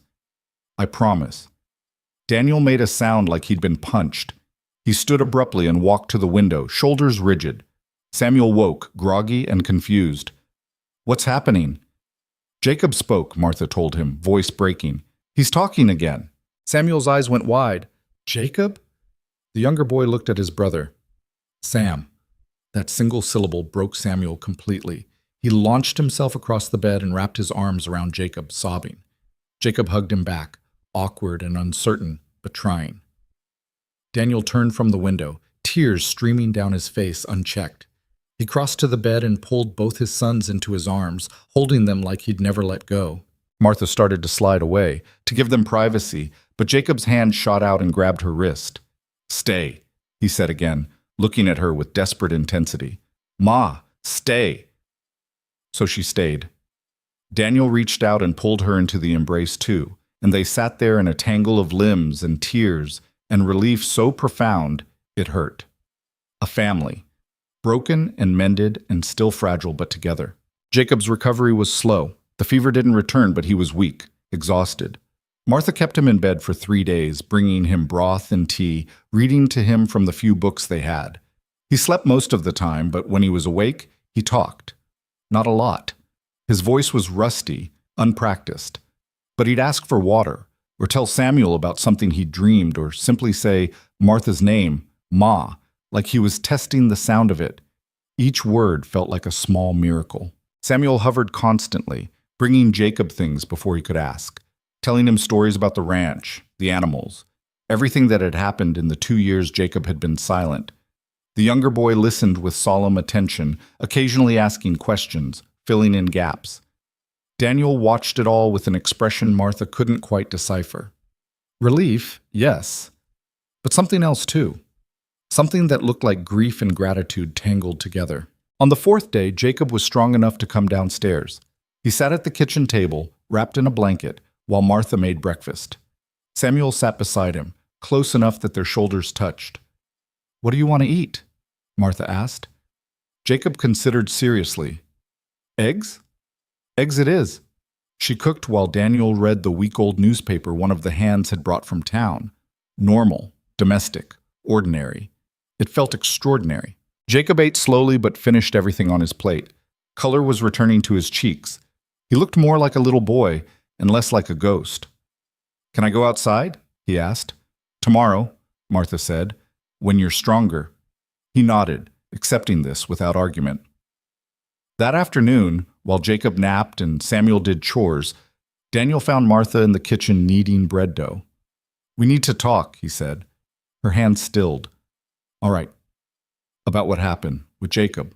He's recovering well, the fever's completely gone, and not that, about him calling you Ma." Martha's stomach dropped. "Oh, the boys need a mother," Daniel said carefully. "They've needed one since Mary died. I've been trying to be both parents, but I can't. Daniel, I'm not trying to replace." "I know." He held up a hand. "I know that. But the boys don't see it that way. To them, you are their mother now. Jacob especially. He's claimed you. And I need to know—" He stopped, started again. "I need to know if you're willing to be that. To really be that, not just in practice but in name. To be their mother." She looked at him, at this man who'd chosen her in a parlor full of prettier, younger options, who'd paid for her freedom and given her a place, who'd trusted her with his broken, grieving children. "Yes," she said simply, "I want that." Something in his face shifted. "Then we should make it official, get married properly, not just an arrangement, but a real marriage." Her heart kicked. "What exactly are you asking?" "I'm asking," he seemed to struggle with the words. "I'm asking if you'd be willing to be my wife. In truth, not just on paper. The boys already see you as their mother. I want to build something real here, with you, if you're willing." "What about Mary?" "Mary's gone. I'll always love her, always miss her, but she's gone and I'm here and you're here and this—" He gestured vaguely at the kitchen, the house, everything. "This is our life now, yours and mine and the boys. I want to honor that, make it real." Martha's hands were shaking. She wiped them on her apron, buying time to think. A real marriage. A real family. Everything she'd wanted and been too afraid to claim. "I'm not her," she said quietly. "Be her. I'll never cook as well or manage things as smoothly or—" I don't want you to be her. I want you to be you. That's enough. You're enough. The words hit her like a physical thing. She'd spent her whole life being not enough, not young enough, pretty enough, useful enough, always falling short of some invisible standard. You're enough. Yes, she said, voice breaking. Yes, I'll marry you. Properly. Really. Daniel's shoulders sagged with relief. Thank you. You don't have to thank me. I do. You didn't have to say yes. You could have kept this as just an arrangement, just employment. But you're choosing to stay, to build this with me. That means something. Where are we going to find someone to marry us? You said the nearest town is hours away. There's a circuit preacher who comes through twice a year. He'll be here next month. Daniel paused. Unless you want to wait longer. Have time to be sure. I'm sure now. He smiled then, a real smile that transformed his whole face. Next month, then. They told the boys that evening after supper. Samuel looked between them with cautious hope. You mean like really married? Like you and Ma were? Yes, Daniel said. And Martha will stay? Forever? If she wants to. Both boys looked at her. Jacob's eyes were huge. Samuel's jaw was set like he was bracing for disappointment. I want to, Martha said firmly. I'm not going anywhere. Jacob launched himself at her, wrapping his arms around her waist. Ma. Samuel followed more slowly, but he hugged her too, fierce and tight. Thank you, he whispered against her shoulder. Thank you for staying. She held them both and met Daniel's eyes over their heads. He was watching with that complicated expression again, grief and gratitude, and something that might have been love or might have been the beginning of it. Either way, it was enough. The next month was a flurry of preparation. The circuit preacher sent word ahead confirming his arrival date. Martha cleaned the house from top to bottom again, wanting everything perfect. She let Samuel and Jacob help, the three of them working together until the whole place gleamed. Daniel rode to town and returned with fabric. Good fabric, not the rough homespun Martha was used to. For a wedding dress, he said, handing it to her. If you want? She did want. She and Samuel worked on it together in the evenings, him helping with the basic seams while she handled the more delicate work. It wasn't fancy, but it was hers. The first dress she'd ever made for herself rather than out of necessity. Jacob watched them sew, occasionally offering opinions. His voice was getting stronger every day, more confident. He chattered now, making up for 2 years of silence, asking questions about everything. Will we call you Ma after the wedding? He asked one evening.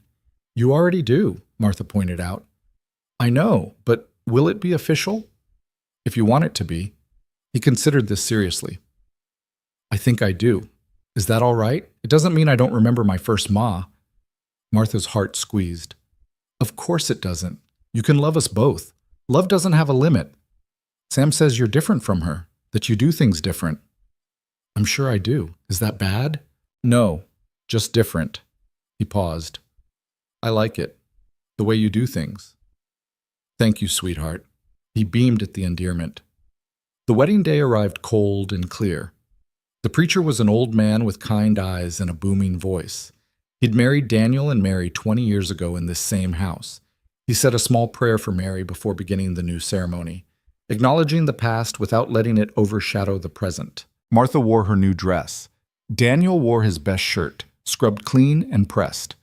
The boys stood beside them as witnesses, both dressed in clothes Martha had mended and washed until they looked almost new. The vows were simple, traditional. Love, honor, cherish, in sickness and health, till death do us part. Martha meant every word. When the preacher pronounced them man and wife, Daniel kissed her. It was chaste, brief, but there was promise in it. A beginning. The boys cheered, Jacob hugged them both. Samuel smiled, a real, genuine smile that made him look young again. They had a small celebration. Martha had made a cake, her first attempt, and it was lopsided but sweet. They ate it anyway, laughing at the way the icing had slid to one side. It was perfect, not because everything was flawless, but because it was theirs. Real, earned. That night, after the boys had gone to bed and the preacher had departed for his next stop, Martha and Daniel sat together on the porch. The prairie stretched out before them, dark and vast and endless. No regrets? Daniel asked. None. You? None. They sat in comfortable silence. Then Daniel reached over and took her hand. Just held it, his calloused palm warm against hers. Thank you, he said quietly, for choosing this. For choosing us. You chose me first, Martha reminded him. In that parlor. You could have picked someone younger, prettier. I picked someone strong, someone real, someone who wouldn't break under the weight of this life. He squeezed her hand. I picked you because I saw something in you that I recognized, grief that hadn't destroyed you, strength that had been tested and held. I wasn't sure I had any strength left.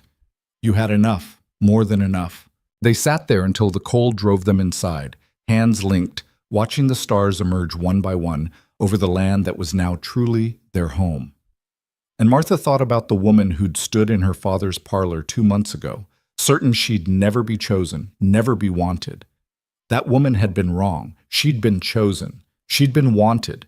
And more than that, she'd chosen back. Had claimed this life, this family, this hard, beautiful existence as her own. Not because it was easy, not because it was safe, but because it was real. And because for the first time in her life, Martha Hale Cross belonged exactly where she was. The trouble arrived on a Tuesday, 3 months after the wedding. Martha was in the garden, her hands deep in soil, when she heard the wagon. She straightened, shading her eyes against the afternoon sun, and felt her stomach drop. She knew that wagon, knew the man driving it. Edmund Hale had come to collect. Daniel was out with the cattle, wouldn't be back until evening. The boys were at the creek, fishing. Martha stood alone in the garden, dirt under her fingernails, watching her father climb down from his wagon with the slow deliberation of a man who knew he had all the time in the world. He looked older than she remembered, thinner. But his eyes were the same, cold and calculating, assessing everything they touched for value. Martha, he said, like they'd seen each other yesterday instead of months ago. Father, her voice came out steadier than she felt. What are you doing here? Can't a man visit his daughter? He smiled, but there was no warmth in it. See how she's settling into her new life? It's a 3-day ride. You didn't come just to visit. His smile widened. Smart girl. Always were too clever for your own good. He looked past her at the house, the barn, the land stretching away in all directions. You've done well for yourself, Cross Ranch. I heard he owns near 1,000 acres now. 800, Martha corrected automatically, then cursed herself for engaging. 800. Still, that's a fortune in land. Edmund's eyes came back to her. Man like that must be doing well, real well. What do you want? Direct. I appreciate that. He reached into his coat and pulled out a folded paper. I've come to collect what's owed to me. You were paid. $300. That was for your hand, not for your service. He unfolded the paper, a ledger, covered in cramped handwriting. You lived in my house for 26 years, ate my food, used my resources. By my calculation, you owe me approximately $800 in back wages and living expenses. Martha stared at him. You're joking. I never joke about money. I worked for you, kept your house, cooked your meals, as a daughter should. But now you're married, settled, you've got resources. Time to settle accounts. Her hands clenched into fists. I don't owe you anything. The law might see it differently. A father's entitled to compensation for raising his child. He tucked the ledger away. Of course, we could settle this privately. Keep it in the family. $800 and we'll call it even. I don't have $800. But your husband does. Man with a ranch this size? He's got it, and I'm sure he'd rather pay than have me pursue this legally. Messy business, courts. People talk. The threat was clear. Pay, or he'd drag this through every court and town square in the territory, making sure everyone knew Daniel Cross had married a woman with debts. Get off this property, Martha said quietly. Now, Martha. I said get off. You're not welcome here. Edmund's expression hardened. You think you can dismiss me? I'm your father. You stopped being my father the day you sold me like livestock. I gave you an opportunity, a home, a husband. You should be grateful. Grateful? The word tasted like poison. You took money to be rid of me. That's not generosity. That's commerce. And now it's time to balance the books. He took a step toward her. I'll give you 1 week to come up with the money. After that, I'm filing papers. And Martha? His smile was cruel. Courts don't look kindly on wives who bring debt into a marriage, especially when they've been dishonest about it. I wasn't dishonest. There was no debt. There is now. I've got records going back years, every meal you ate, every dress I bought you, every doctor visit, all documented, all owed. Those records are fabricated. Prove it. He tipped his hat. 1 week, Martha. I'll be staying at the boarding house in town. You know where to find me. He climbed back into his wagon and drove away, leaving Martha standing in the garden with dirt on her hands and rage burning in her chest. She didn't tell Daniel immediately, couldn't bring herself to say the words. Instead, she went through the motions of the evening, making dinner, helping Jacob with his reading, listening to Samuel talk about a hawk he'd seen. Daniel noticed her distraction but didn't push, just gave her space. That night, after the boys were asleep, she finally told him. They sat at the kitchen table, the ledger book Edmund had left spread between them. Daniel read through it with a carefully blank expression, his jaw tightening with each page. This is fabricated, he said finally. I know. Half these expenses are inflated, the other half are outright lies. He jabbed a finger at an entry. Doctor visit for scarlet fever when you were 16. You never had scarlet fever. No. And this? $12 for a winter coat? What coat? There was no coat. I wore my mother's old one for years. Daniel closed the ledger with controlled force. He's trying to extort money. Yes. And he's threatening to drag you through court if we don't pay. Yes. Daniel stood, pacing to the window. We could fight this. Get a lawyer, prove the records are false. That costs money we don't have. And time. And even if we win, the damage would be done. People would talk. They'd say I brought debt into this marriage, that I deceived you. You didn't deceive me. I know that. You know that. But people believe what they want to believe. And a story about a woman with hidden debts, that spreads fast. Daniel was quiet for a long moment. Then, how much do we have saved? Maybe $200, that's including my wages for the past 3 months. The cattle sale next month would bring in another $300. Daniel, no, that money's for supplies, for winter feed. We'll manage without it. We can't just give him what he wants. It's extortion. I know, he turned to face her. But if we don't pay, he'll make our lives miserable. He'll file papers, spread rumors, turn this into a spectacle. The boys don't need that. You don't need that. So we let him win? We end it. Quick and clean. Pay him off and make sure he knows he's never welcome here again. Martha's hands shook with impotent fury. He doesn't deserve it. No, he doesn't. But sometimes the cost of being right is too high. Daniel crossed to her, tilting her chin up until she met his eyes. This isn't your fault. You don't owe him anything. But if paying him makes him go away and keeps you safe, then that's what we'll do. I hate this. I know. So do I. She leaned into him, letting him hold her while she fought back tears of rage and shame. This was supposed to be over. She was supposed to be free. But Edmund Hale had never been the type to let go of something he thought belonged to him. The next morning, Martha rode into town alone. Daniel had wanted to come, but she refused. This was her fight, her father. She'd handle it. The boarding house was a shabby 2-story building on the edge of town. Martha found Edmund in the common room, drinking coffee and reading a week-old newspaper like he had all the time in the world. Martha, he said, setting down the paper, I didn't expect you so soon. I'm here to negotiate. Nothing to negotiate. $800 or I file papers. $500. That's all we can raise without selling assets. Edmund considered this. $600. $500, Martha repeated, and you sign a document stating all debts are settled, no more claims, no more contact. That's not very familial of you. We're not family, not anymore. He smiled, cold. Your mother would be ashamed. My mother would be ashamed of you, using your daughter for profit twice over. Business is business. He leaned back in his chair. $500. Document signed. But I want it within 3 days. 1 week. We need time to arrange the sale. 4 days. 6.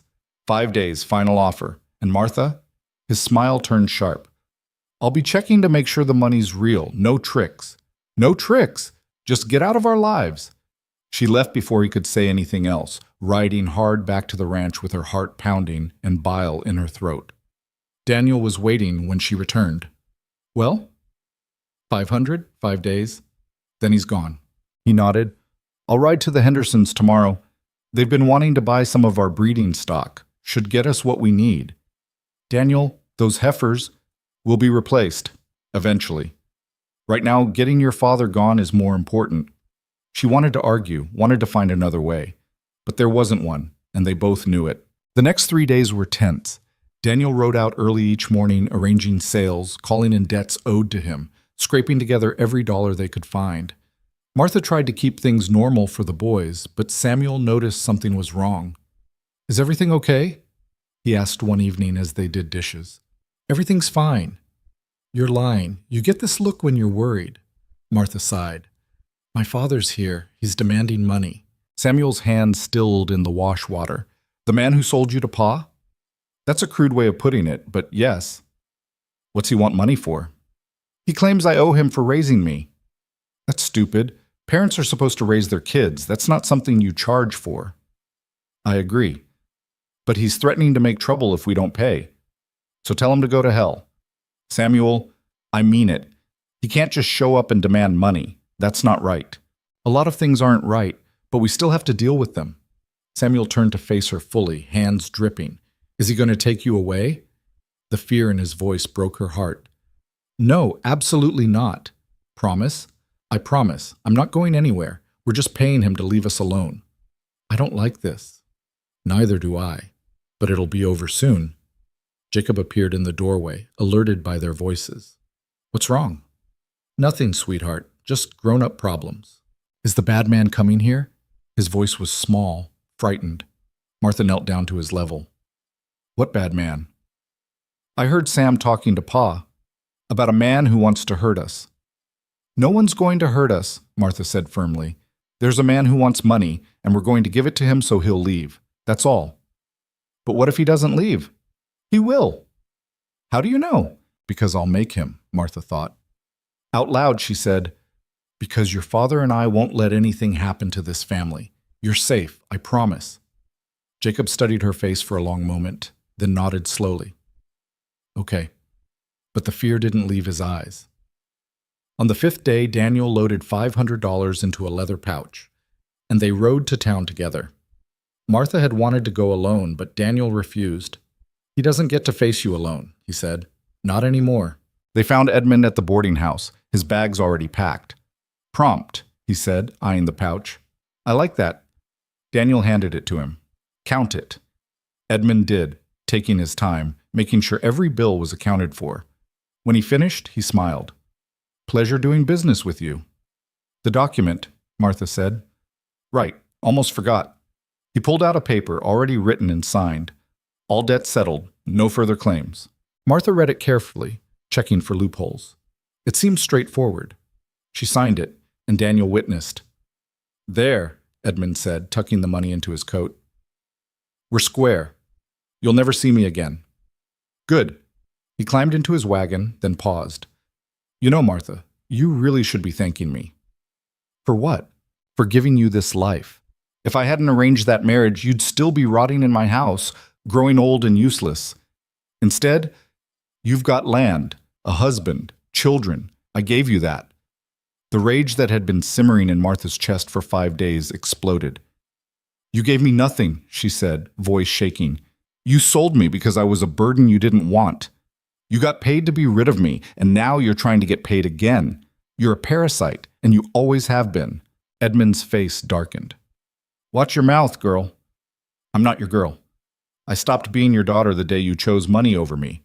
And if you ever come back here, ever try to contact me or my family again, I'll make sure everyone in 3 counties knows exactly what kind of man you are. You threatening me? I'm promising you. Edmund's jaw worked, fury and calculation warring in his eyes. Finally, he snapped the reins. We're done here. The wagon pulled away. Martha watched it go, shaking with adrenaline and rage and relief all tangled together. Daniel's hand found hers. You all right? No, but I will be. They rode home in silence, and Martha tried to feel victorious. They'd paid him. He was gone. It felt like surrender. 2 weeks passed. Edmund didn't return. The document he'd signed seemed legitimate, Slowly, Martha allowed herself to believe it might actually be over. Then came the day Daniel rode back from town with his face like thunder. "What happened?" Martha asked, meeting him in the yard. "Your father." He dismounted roughly. "He's been talking, spreading stories." Her stomach dropped.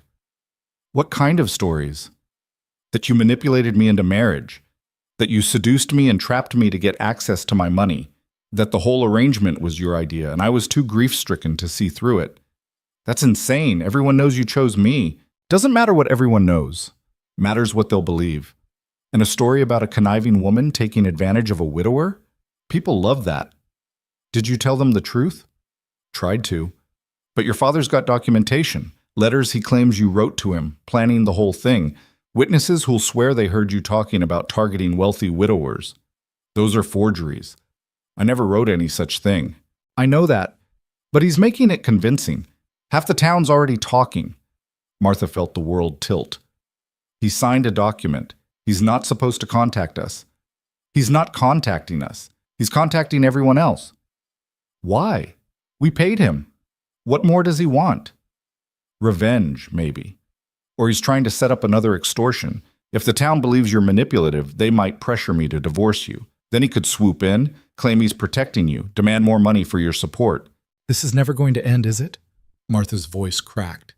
"He's never going to let me go." "Yes, he will." Daniel's voice was hard. "Because I'm going to stop him." "How?" "I'm calling a town meeting, tomorrow. Every ranch owner, every merchant, everyone with a stake in this community. And we're going to settle this publicly, once and for all." "Daniel, no. That'll just make it worse." "It's already worse. Right now people are talking in whispers, letting rumors fester. We need to bring it into the open. Let everyone hear the truth. Otherwise this follows you forever." "What if they don't believe us?" "Then we deal with that. But at least we'll have fought." Martha wanted to argue, wanted to find another way. But Daniel was right. The only way to kill a rumor was to drag it into the light. "All right," she said, "we'll fight." The meeting was held in the town hall, a drafty building that served as church, courthouse, and community center, depending on the need. Every bench was packed. People Martha had never met stared at her with undisguised curiosity and judgment. Edmund sat in the front row, looking satisfied. Daniel stood beside Martha, Samuel and Jacob flanking them on the other side. The boys had insisted on coming, despite Martha's protests. "This is our family," Samuel had said stubbornly. "We stand together." The mayor, a round man named Garrett, called the meeting to order. "We're here to address allegations made by Mr. Edmund Hale regarding the marriage of Daniel Cross and Martha Hale Cross. Mr. Hale, you have the floor." Edmund stood, playing to the crowd. "Thank you, Mayor. I come before you with a heavy heart. My daughter," he gestured to Martha, "schemed to marry Mr. Cross for his money. I have letters proving she planned this arrangement months in advance, targeting him specifically because of his wealth and vulnerability." He produced papers, passing them to the mayor. Martha couldn't see them from where she stood, but she knew they were lies. "Furthermore," Edmund continued, "she's been systematically isolating Mr. Cross from the community, controlling his finances and manipulating his children against their father. I fear for his safety and the safety of those boys." Murmurs ran through the crowd. People looked at Martha with suspicion. "That's a lie," Daniel said, voice cutting through the noise. "Every word of it." "Mr. Cross," the mayor said, "you'll have your turn." "No, I'll speak now." Daniel stepped forward. "Edmund Hale is a liar and a cheat. He sold his daughter to me for $300 because he saw her as a burden. Then when he realized we were building a good life, he tried to extort more money by fabricating debts. We paid him $500 to go away, and he promised in writing to leave us alone. Instead, he's spreading lies to extort more." "I have documentation," Edmund protested. "Forged documentation," Daniel shot back. "Martha never wrote those letters. She didn't scheme or manipulate. I chose her. I asked her to marry me. Everything that's happened has been my decision, not hers." "Of course you'd defend her," Edmund said smoothly. "She's got you twisted around her finger. That's what these women do. They manipulate good men into protecting them." "I'm not manipulated. I'm making my own choices, and I choose to stand by my wife." The mayor held up a hand. "Mr. Cross, these are serious allegations. If there's evidence—" "There's no real evidence because nothing happened," Daniel interrupted. This is a father trying to profit off his daughter twice, and I won't stand for it. Let the boy speak, someone called from the crowd. Samuel Cross. Let's hear what he has to say. Martha's heart stopped. She looked at Samuel, who'd gone pale but determined. The mayor nodded. Samuel, do you have something to add? The boy stepped forward, voice shaking but clear. Martha didn't manipulate anyone. She saved my brother's life when he got sick. She's been nothing but kind to us. She works harder than anyone I've ever seen, and she's never asked for anything in return. The boy's been influenced, Edmund said dismissively. I'm not influenced, Samuel's voice rose. I'm telling the truth, and you, he pointed at Edmund. You're a liar. You sold Martha like she was nothing, and now you're mad because she's happy without you. Samuel, the mayor said uncomfortably, that's quite an accusation. It's the truth. Everyone here knows it. We all know what this is really about. Jacob stepped forward, then, his small voice carrying in the sudden silence. Ma's good. She makes us breakfast and reads us stories and doesn't yell even when we're bad. She's not mean. He is. He pointed at Edmund. The crowd shifted, murmuring. Edmund's face darkened. These children have been brainwashed, he said. No, Martha said, finding her voice finally. They've been loved. And you wouldn't know what that looks like because you never loved me. You saw me as a transaction, and now you're angry the transaction won't keep paying out. She stepped forward, facing the crowd. I didn't scheme. I didn't manipulate. I was given a choice. Stay in a house where I wasn't wanted or come here and try to build something new. I chose to come. I chose to stay. And I choose every single day to love this family and this life. If that's manipulation, then I'm guilty. But I don't think it is. I think it's just living. The mayor looked uncomfortable. The crowd was muttering, divided. Then a woman stood up in the back, Mrs. Kowalski from the general store. I've known Daniel Cross for 15 years, she said loudly. He's the most honest man I've ever met. If he says Martha's good, then she's good. And I've seen her in town. She's always polite, always works hard. She doesn't look like a schemer to me. She looks like a woman trying to make a life. Another person stood, one of Daniel's neighbors. I've been to their ranch. The house looks better than it has in years. The boys are healthier, happier. Whatever Martha's doing, it's working. More people stood, speaking up, defending Martha, questioning Edmund's motives. The tide was turning. Edmund saw it too. His face went red, then white. You're all fools, he spat. She's got you all fooled. No, the mayor said quietly. I think we see the situation clearly, Mr. Hale. And I think you should leave town, today. You can't order me. I can, and I am. This community doesn't need your kind of trouble. Edmund looked around the room, seeing the closed faces, the hostile stares. He grabbed his papers and stood. This isn't over, he said, looking directly at Martha. Yes, she said steadily. It is. You have no power here. You have no claim on me. I'm done. You ungrateful... Leave, Daniel said, stepping between Edmund and Martha. Now, before I make you.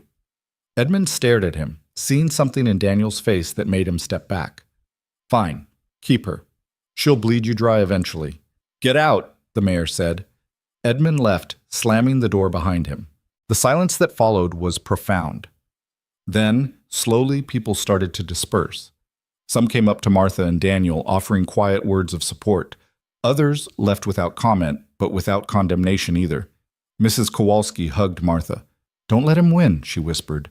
You belong here. Thank you, Martha managed. When everyone had gone, the family stood alone in the empty hall. Jacob was crying quietly, overwhelmed. Samuel looked exhausted. Daniel's face was drawn. Martha felt hollowed out, scraped raw. Is it over? Jacob asked. Yes, Daniel said firmly. It's over. They rode home in silence, put the boys to bed, sat together in the kitchen while the house settled around them. He might come back, Martha said quietly. He won't. Everyone saw what he is today. If he comes back, he'll be run out on a rail. I hate that we had to do that, expose everything. I know, but it needed to happen. The truth needed to be told. Do you think people believed us? The ones who matter did. Martha nodded slowly, letting the events of the day settle. It felt surreal, standing in front of the whole town, defending herself, watching people choose to believe her over her father. She'd never had anyone fight for her before, and today, dozens of people had. "Thank you," she said to Daniel, "for standing with me." "Always," he said simply. "You're my wife, my family. I'll always stand with you." She leaned against his shoulder, feeling the solid warmth of him, the steady certainty. And for the first time since Edmund had shown up in their yard, she felt safe. Not because the danger was gone, there would always be people who doubted, who whispered, but because she wasn't facing it alone. She had Daniel, had the boys, had a community that had seen her truth and chosen to believe it, had a home that was really, truly hers. And Edmund Hale, with all his schemes and lies and cruelty, couldn't take that away. Edmund Hale left town that afternoon, but his shadow lingered for weeks. Martha felt it in the way some people looked at her when she went to the general store. Not hostile exactly, but assessing. Wondering if maybe there was some truth to what Edmund had said. Wondering if the woman who defended herself so fiercely had something to hide. She tried not to let it bother her. Tried to focus on the work, on the boys, on the life she was building. But doubt had a way of burrowing under your skin, making you question things you'd been certain of. One evening, about a month after the town meeting, she found herself standing at the kitchen window long after the dishes were done, staring out at nothing. Daniel came up behind her quietly. "What are you thinking about?" "Whether I made a mistake." "Coming here?" "Staying here. Maybe Edmund was right. Maybe I've brought nothing but trouble to your life." Daniel turned her to face him, hands firm on her shoulders. "Stop that. I'm serious. Before I came, you had a quiet life. Difficult, yes, but quiet. Now you've lost money, been dragged into public confrontations, had your reputation questioned. Before you came," Daniel interrupted, "I was drowning. The boys were drowning. We were surviving, barely, and calling it living. You didn't bring trouble. You brought life. Life seems to come with a lot of complications. The good kind of complications." He brushed a strand of hair from her face. "Martha, listen to me. I chose you in that parlor because I saw something real in you, something that hadn't been broken by hard circumstances. And every day since, you've proven I was right. You're strong, you're good, and you belong here. Some people don't think so. Some people are idiots. The people who matter know the truth." She wanted to believe him, wanted to let go of the fear that she'd never really escape her father's poison, but doubt was a stubborn thing. "What if he comes back?" she asked quietly. "Then we deal with it, together. But Martha, he's not coming back. He showed his hand and lost. Men like Edmund don't come back from that kind of humiliation." She nodded, trying to absorb his certainty. He kissed her forehead and went to check on the boys, leaving her alone with her thoughts. The truth was, she was tired. Tired of fighting, tired of proving herself, tired of waiting for the next crisis. She'd spent her whole life braced for disaster, and even now, with everything she'd ever wanted within reach, she couldn't quite let herself relax. Maybe that was the real damage Edmund had done. Not the lies or the extortion, but the way he'd taught her that happiness was temporary and safety was an illusion. She was still at the window when Jacob appeared, dragging his blanket. "Can't sleep?" she asked. He shook his head and climbed into her lap, even though he was getting too big for it. She held him anyway, resting her chin on top of his head. "Bad dream?" "No, just thinking." "About what?" "About when you first came here. I was scared of you." "I know you were." "Not because you were mean. Because I thought if I liked you, it meant I didn't love Ma anymore." Martha's throat tightened. "Oh, sweetheart." "But then you stayed. Even when Sam was mean and I wouldn't talk and everything was hard. You just stayed." He twisted to look up at her. "Why?" "Because I wanted to. Because you and Sam and your father, you became my family, and you don't leave family. Even when it's hard? Especially when it's hard. That's when family matters most." He was quiet for a moment, processing. Then, "The man who came, your father, he left you." "Yes." "That wasn't right." "No, it wasn't." "Are you sad?" Martha considered the question honestly. "Sometimes. But mostly I'm grateful." "For what?" "That he left. Because if he hadn't, I never would have found you." Jacob hugged her tighter. "I'm glad you found us too." After she put him back to bed, Martha stood in the hallway and let herself cry. Not from sadness, exactly. From relief.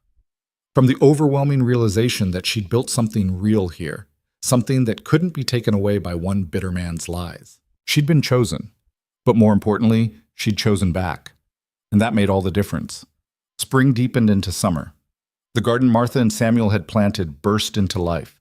Tomatoes ripening on the vine, beans climbing their stakes, squash sprawling across the ground.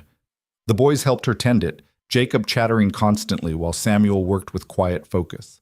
The cattle grew fat on summer grass. Daniel and his hands worked from dawn to dusk, mending fences, moving herds, preparing for the fall sale. It was brutal work, but Daniel seemed to thrive on it. He came home each night exhausted but satisfied, and Martha had dinner waiting. They fell into rhythms, the four of them. Breakfast together before the day started. Samuel teaching Jacob to read in the evenings while Martha mended and Daniel worked on accounts. Sundays spent fishing at the creek or riding out to check the far pastures. It was ordinary, unremarkable. It was perfect. One afternoon in July, Martha was canning vegetables when she heard horses approaching. Multiple horses. She wiped her hands and went to the window, heart sinking. But it wasn't Edmund. It was Mrs. Kowalski and 3 other women from town, their wagon loaded with baskets. Martha opened the door cautiously. Mrs. Kowalski. Martha, dear, we've come for a quilting bee. Hope you don't mind the intrusion. A quilting bee? Well, your wedding was rather rushed, wasn't it? No proper celebration. We thought we'd bring the celebration to you. Mrs. Kowalski beamed. And we've brought a quilt we've been working on. Wedding present. The other women climbed down from the wagon, pulling out the baskets, filled with food, with fabric scraps, with thread and needles. They swept into Martha's house like a benevolent invasion, setting up in the parlor, exclaiming over how nice everything looked. Martha stood frozen, overwhelmed. Mrs. Kowalski took her hand. We wanted you to know you're one of us now, part of this community. What that man said at the meeting, most of us never believed it, and those who did have come around. You've proven yourself, dear. This is us proving we see it. Martha's eyes stung. I don't know what to say. Don't say anything. Just sit down and help us finish this quilt. It's for your marriage bed, and we want it done right. They spent the afternoon sewing and talking and laughing. The women shared stories about their own marriages, their own struggles. They asked Martha about the boys, about the ranch, about her plans for the garden. They treated her like she belonged, like she'd always belonged. When Daniel and the boys returned that evening, they found the house full of women and the smell of fresh-baked pie. Jacob's eyes went wide at the spread of food. Samuel tried to look unimpressed, but failed. Daniel caught Martha's eye across the room. She smiled, and he smiled back, understanding passing between them without words. This was what winning looked like.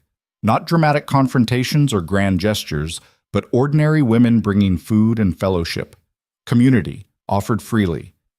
The women left as the sun set, pressing the finished quilt into Martha's hands. It was beautiful, a wedding ring pattern in blues and creams, every stitch perfect. Thank you, Martha said, voice thick. Thank you so much. You're welcome, dear, and you come to the next quilting bee in town. We meet every month. After they left, Martha spread the quilt across the bed she shared with Daniel. He came up behind her, wrapping his arms around her waist. You all right? He asked. Better than all right. I think I finally understand. Understand what? That I really do belong here.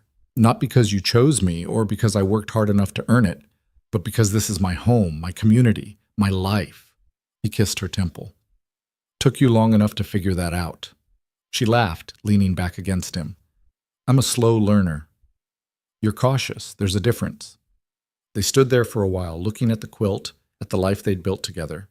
Then Daniel said, I got a letter today from a lawyer in town. Martha's stomach dropped. About Edmund? No, about Mary's family. Her brother wants to visit. Meet the boys, see how we're doing. That's good, isn't it? I think so, but I wanted to make sure you were comfortable with it. He'll be staying here likely for a week or two.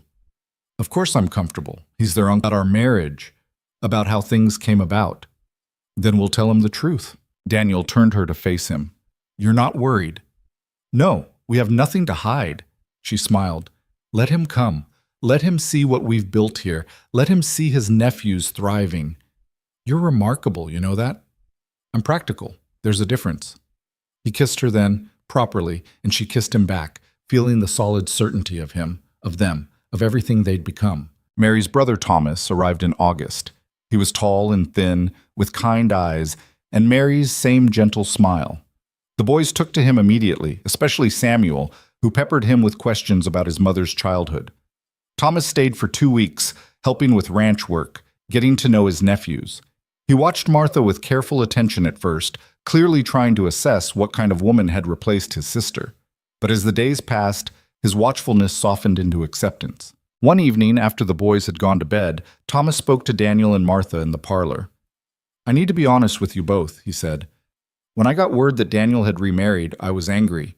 It felt too soon, too much like Mary was being replaced." Martha's chest tightened, but she said nothing. "But seeing you together, seeing how the boys are," Thomas shook his head. "Mary would approve. She'd want them happy and cared for, and they clearly are both. You're a good mother to them, Martha. A good wife to Daniel. I'm grateful for that." "Thank you," Martha managed. "I never wanted to replace her. I just wanted to help." "You've done more than help. You've made this a home again." He looked at Daniel. "Mary would be glad you found someone strong enough to handle this life. It's not easy, what you've built here." "No," Daniel agreed. "It's not easy, but it's worth it." Thomas nodded. "I can see that." Before he left, Thomas gave Martha a locket that had belonged to Mary. "She'd want the boys to have something of hers, but I think she'd also want you to have this as a thank you for loving them." Martha opened it. Inside were 2 tiny portraits, one of Samuel as a baby, one of Jacob.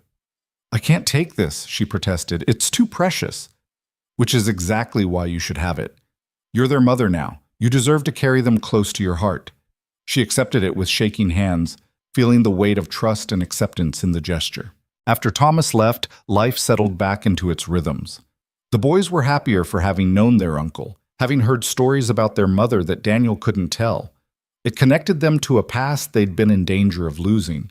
And Martha wore the locket every day, a reminder that love wasn't a finite resource, that you could honor what was and embrace what is without diminishing either. Fall came, bringing cooler weather and the cattle sale. Daniel got good prices, enough to replace what they'd lost paying off Edmund and then some. They bought supplies for winter, restocked the pantry, even had enough left over to buy fabric for new clothes for the boys. "They're growing like weeds," Martha said, measuring Samuel for a new shirt. "This is the 3rd time I've had to let out your pants this year." "I can't help it," Samuel protested. "I'm just growing." "I know. Soon you'll be taller than your father." "No one's taller than Pa," Jacob said loyally. Daniel laughed. "Give him a few years, Samuel's going to be a giant." They were all in the kitchen, warm and well-fed, bickering amiably about nothing important. Outside, the first leaves were turning gold. Inside, the stove radiated heat, and the smell of baking bread filled the air. This was happiness, Martha thought. Not perfect, not without its complications and struggles, but real. Earned. Hers. Winter arrived hard and fast, bringing snow that piled up to the windows and temperatures that made going outside painful. They hunkered down, the 4 of them, keeping the fires burning and the animals fed. On the coldest nights, they'd gather in the parlor, Daniel reading aloud while Martha mended and the boys played checkers or carved wood.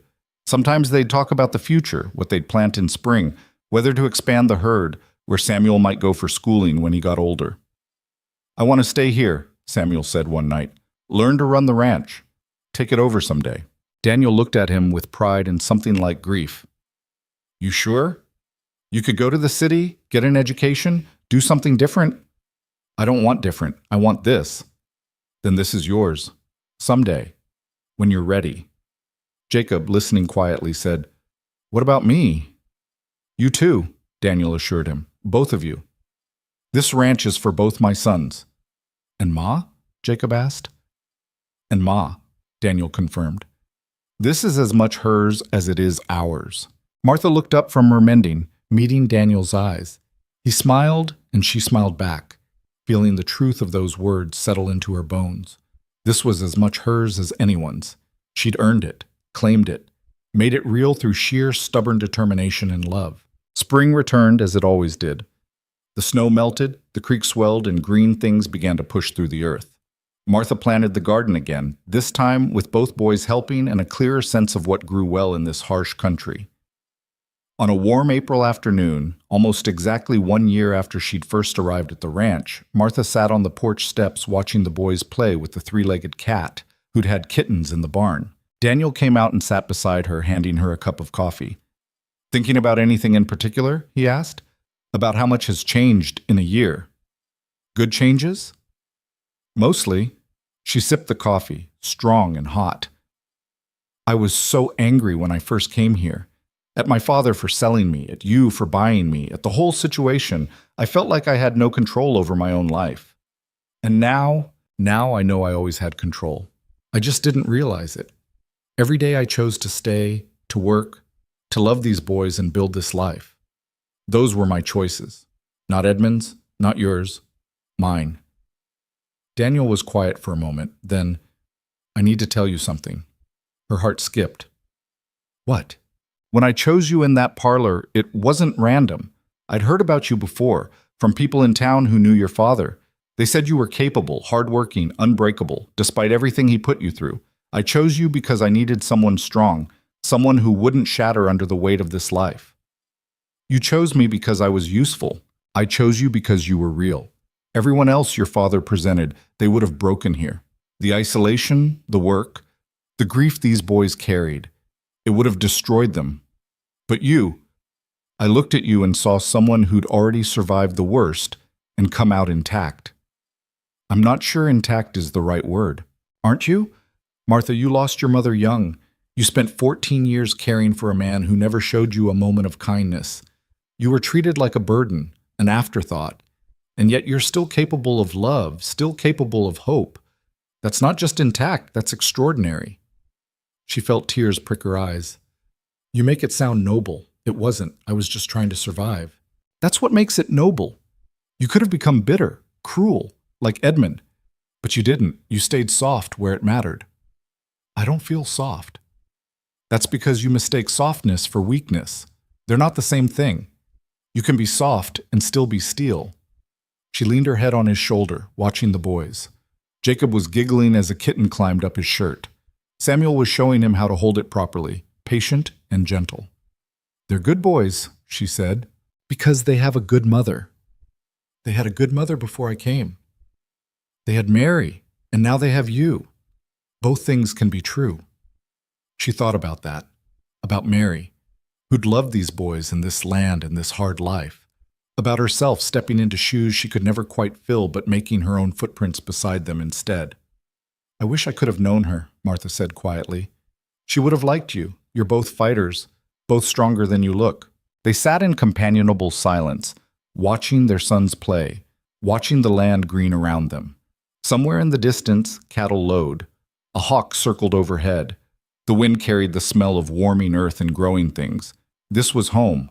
This was family. This was the life Martha had chosen, day after day, until the choosing became as natural as breathing. Later that night, after the boys were asleep, Daniel found Martha in their room, looking at the quilt the women had made. "You going to tell me what you're really thinking?" he asked. She turned to face him. "I'm thinking about Edmund, about whether he's out there somewhere, still angry, still scheming. Probably. Does that worry you?" "No. He had his chance to hurt us and failed. Whatever else he does, he can't touch this." Daniel gestured at the room, the house, everything they'd built. "This is ours. He's got no claim on it. I used to think happiness was something that happened to other people, that I wasn't built for it. And now? Now I know it's something you build, day by day, choice by choice. It's work, just like everything else worth having." Daniel crossed to her, taking her hands. "Are you happy, Martha? Truly?" She thought about it. About the calluses on her palms and the ache in her back. About the boys who called her Ma and the man who'd chosen her when she thought she was unchosen. About the garden she'd planted and the meals she'd cooked and the life she'd carved out of harsh prairie and harder circumstances. "Yes," she said, "I'm happy. It's not perfect, it's not easy, but it's mine, ours." And that's enough. More than enough. He kissed her, and she kissed him back, and they stood there in the room they'd made together, under the quilt their community had sewn, surrounded by the life they'd chosen. Outside, the prairie stretched endlessly under a sky full of stars. Inside, a family slept safe and warm. And somewhere between the two, Martha Hale Cross stood exactly where she was meant to be. Not because she'd been rescued, not because she'd been chosen, though she had been, but because she'd chosen herself, had decided her worth wasn't determined by her father's cruelty or society's expectations, had claimed her place in this world with work and love and sheer stubborn determination. The girl who'd stood silent in that parlor, waiting to be overlooked, was gone. In her place stood a woman who knew her value, who'd built a home from nothing and a family from grief, who'd learned that belonging wasn't given, it was made day after day, choice after choice. And that was the real ending. Not a fairy tale where the prince saved the princess, but a harder, truer story where a woman saved herself, and in doing so, saved the people around her too. Summer rolled around again, bringing the heat and the hard work of harvest. But this year felt different, lighter. The boys had grown. Samuel was nearly as tall as Daniel now, his voice deepening, his shoulders broadening. Jacob had lost his baby softness, becoming lean and quick, never stopping his constant chatter. They worked together, the four of them, bringing in crops and tending livestock. Martha's garden had never been more productive. She canned and preserved, filling the cellar with jars that would see them through winter. On a particularly hot afternoon, while the boys were swimming in the creek and Daniel was working with the hands, Martha found herself alone in the kitchen. She looked around at the space she'd transformed, curtains she'd sewn, floors she'd scrubbed, walls she'd whitewashed. Every inch of it bore her mark. This was her kitchen, her home, her life. And no one, not Edmund, not the doubters in town, not even her own fear, could take that away. She heard laughter from the creek and smiled, heard Daniel calling instructions to one of the hands, and felt warmth spread through her chest. This was family. This was belonging. This was everything she'd never dared to want, and somehow had anyway. The years would bring more challenges, she knew. Drought and disease, hard winters and harder choices. But they'd face them together, the four of them, and whatever came, they'd survive. Because that's what families did. That's what home meant. And Martha Hale Cross had finally, truly, come home. Not to a place, though this ranch was hers now in every way that mattered, but to herself. To the knowledge that she was enough, had always been enough, would always be enough. The girl in the parlor had been waiting to be chosen. The woman on the porch had learned that the only choice that mattered was her own. And she chose this. Every day. Every moment. She chose life, love, and the hard, beautiful work of building something real. And that made all the difference.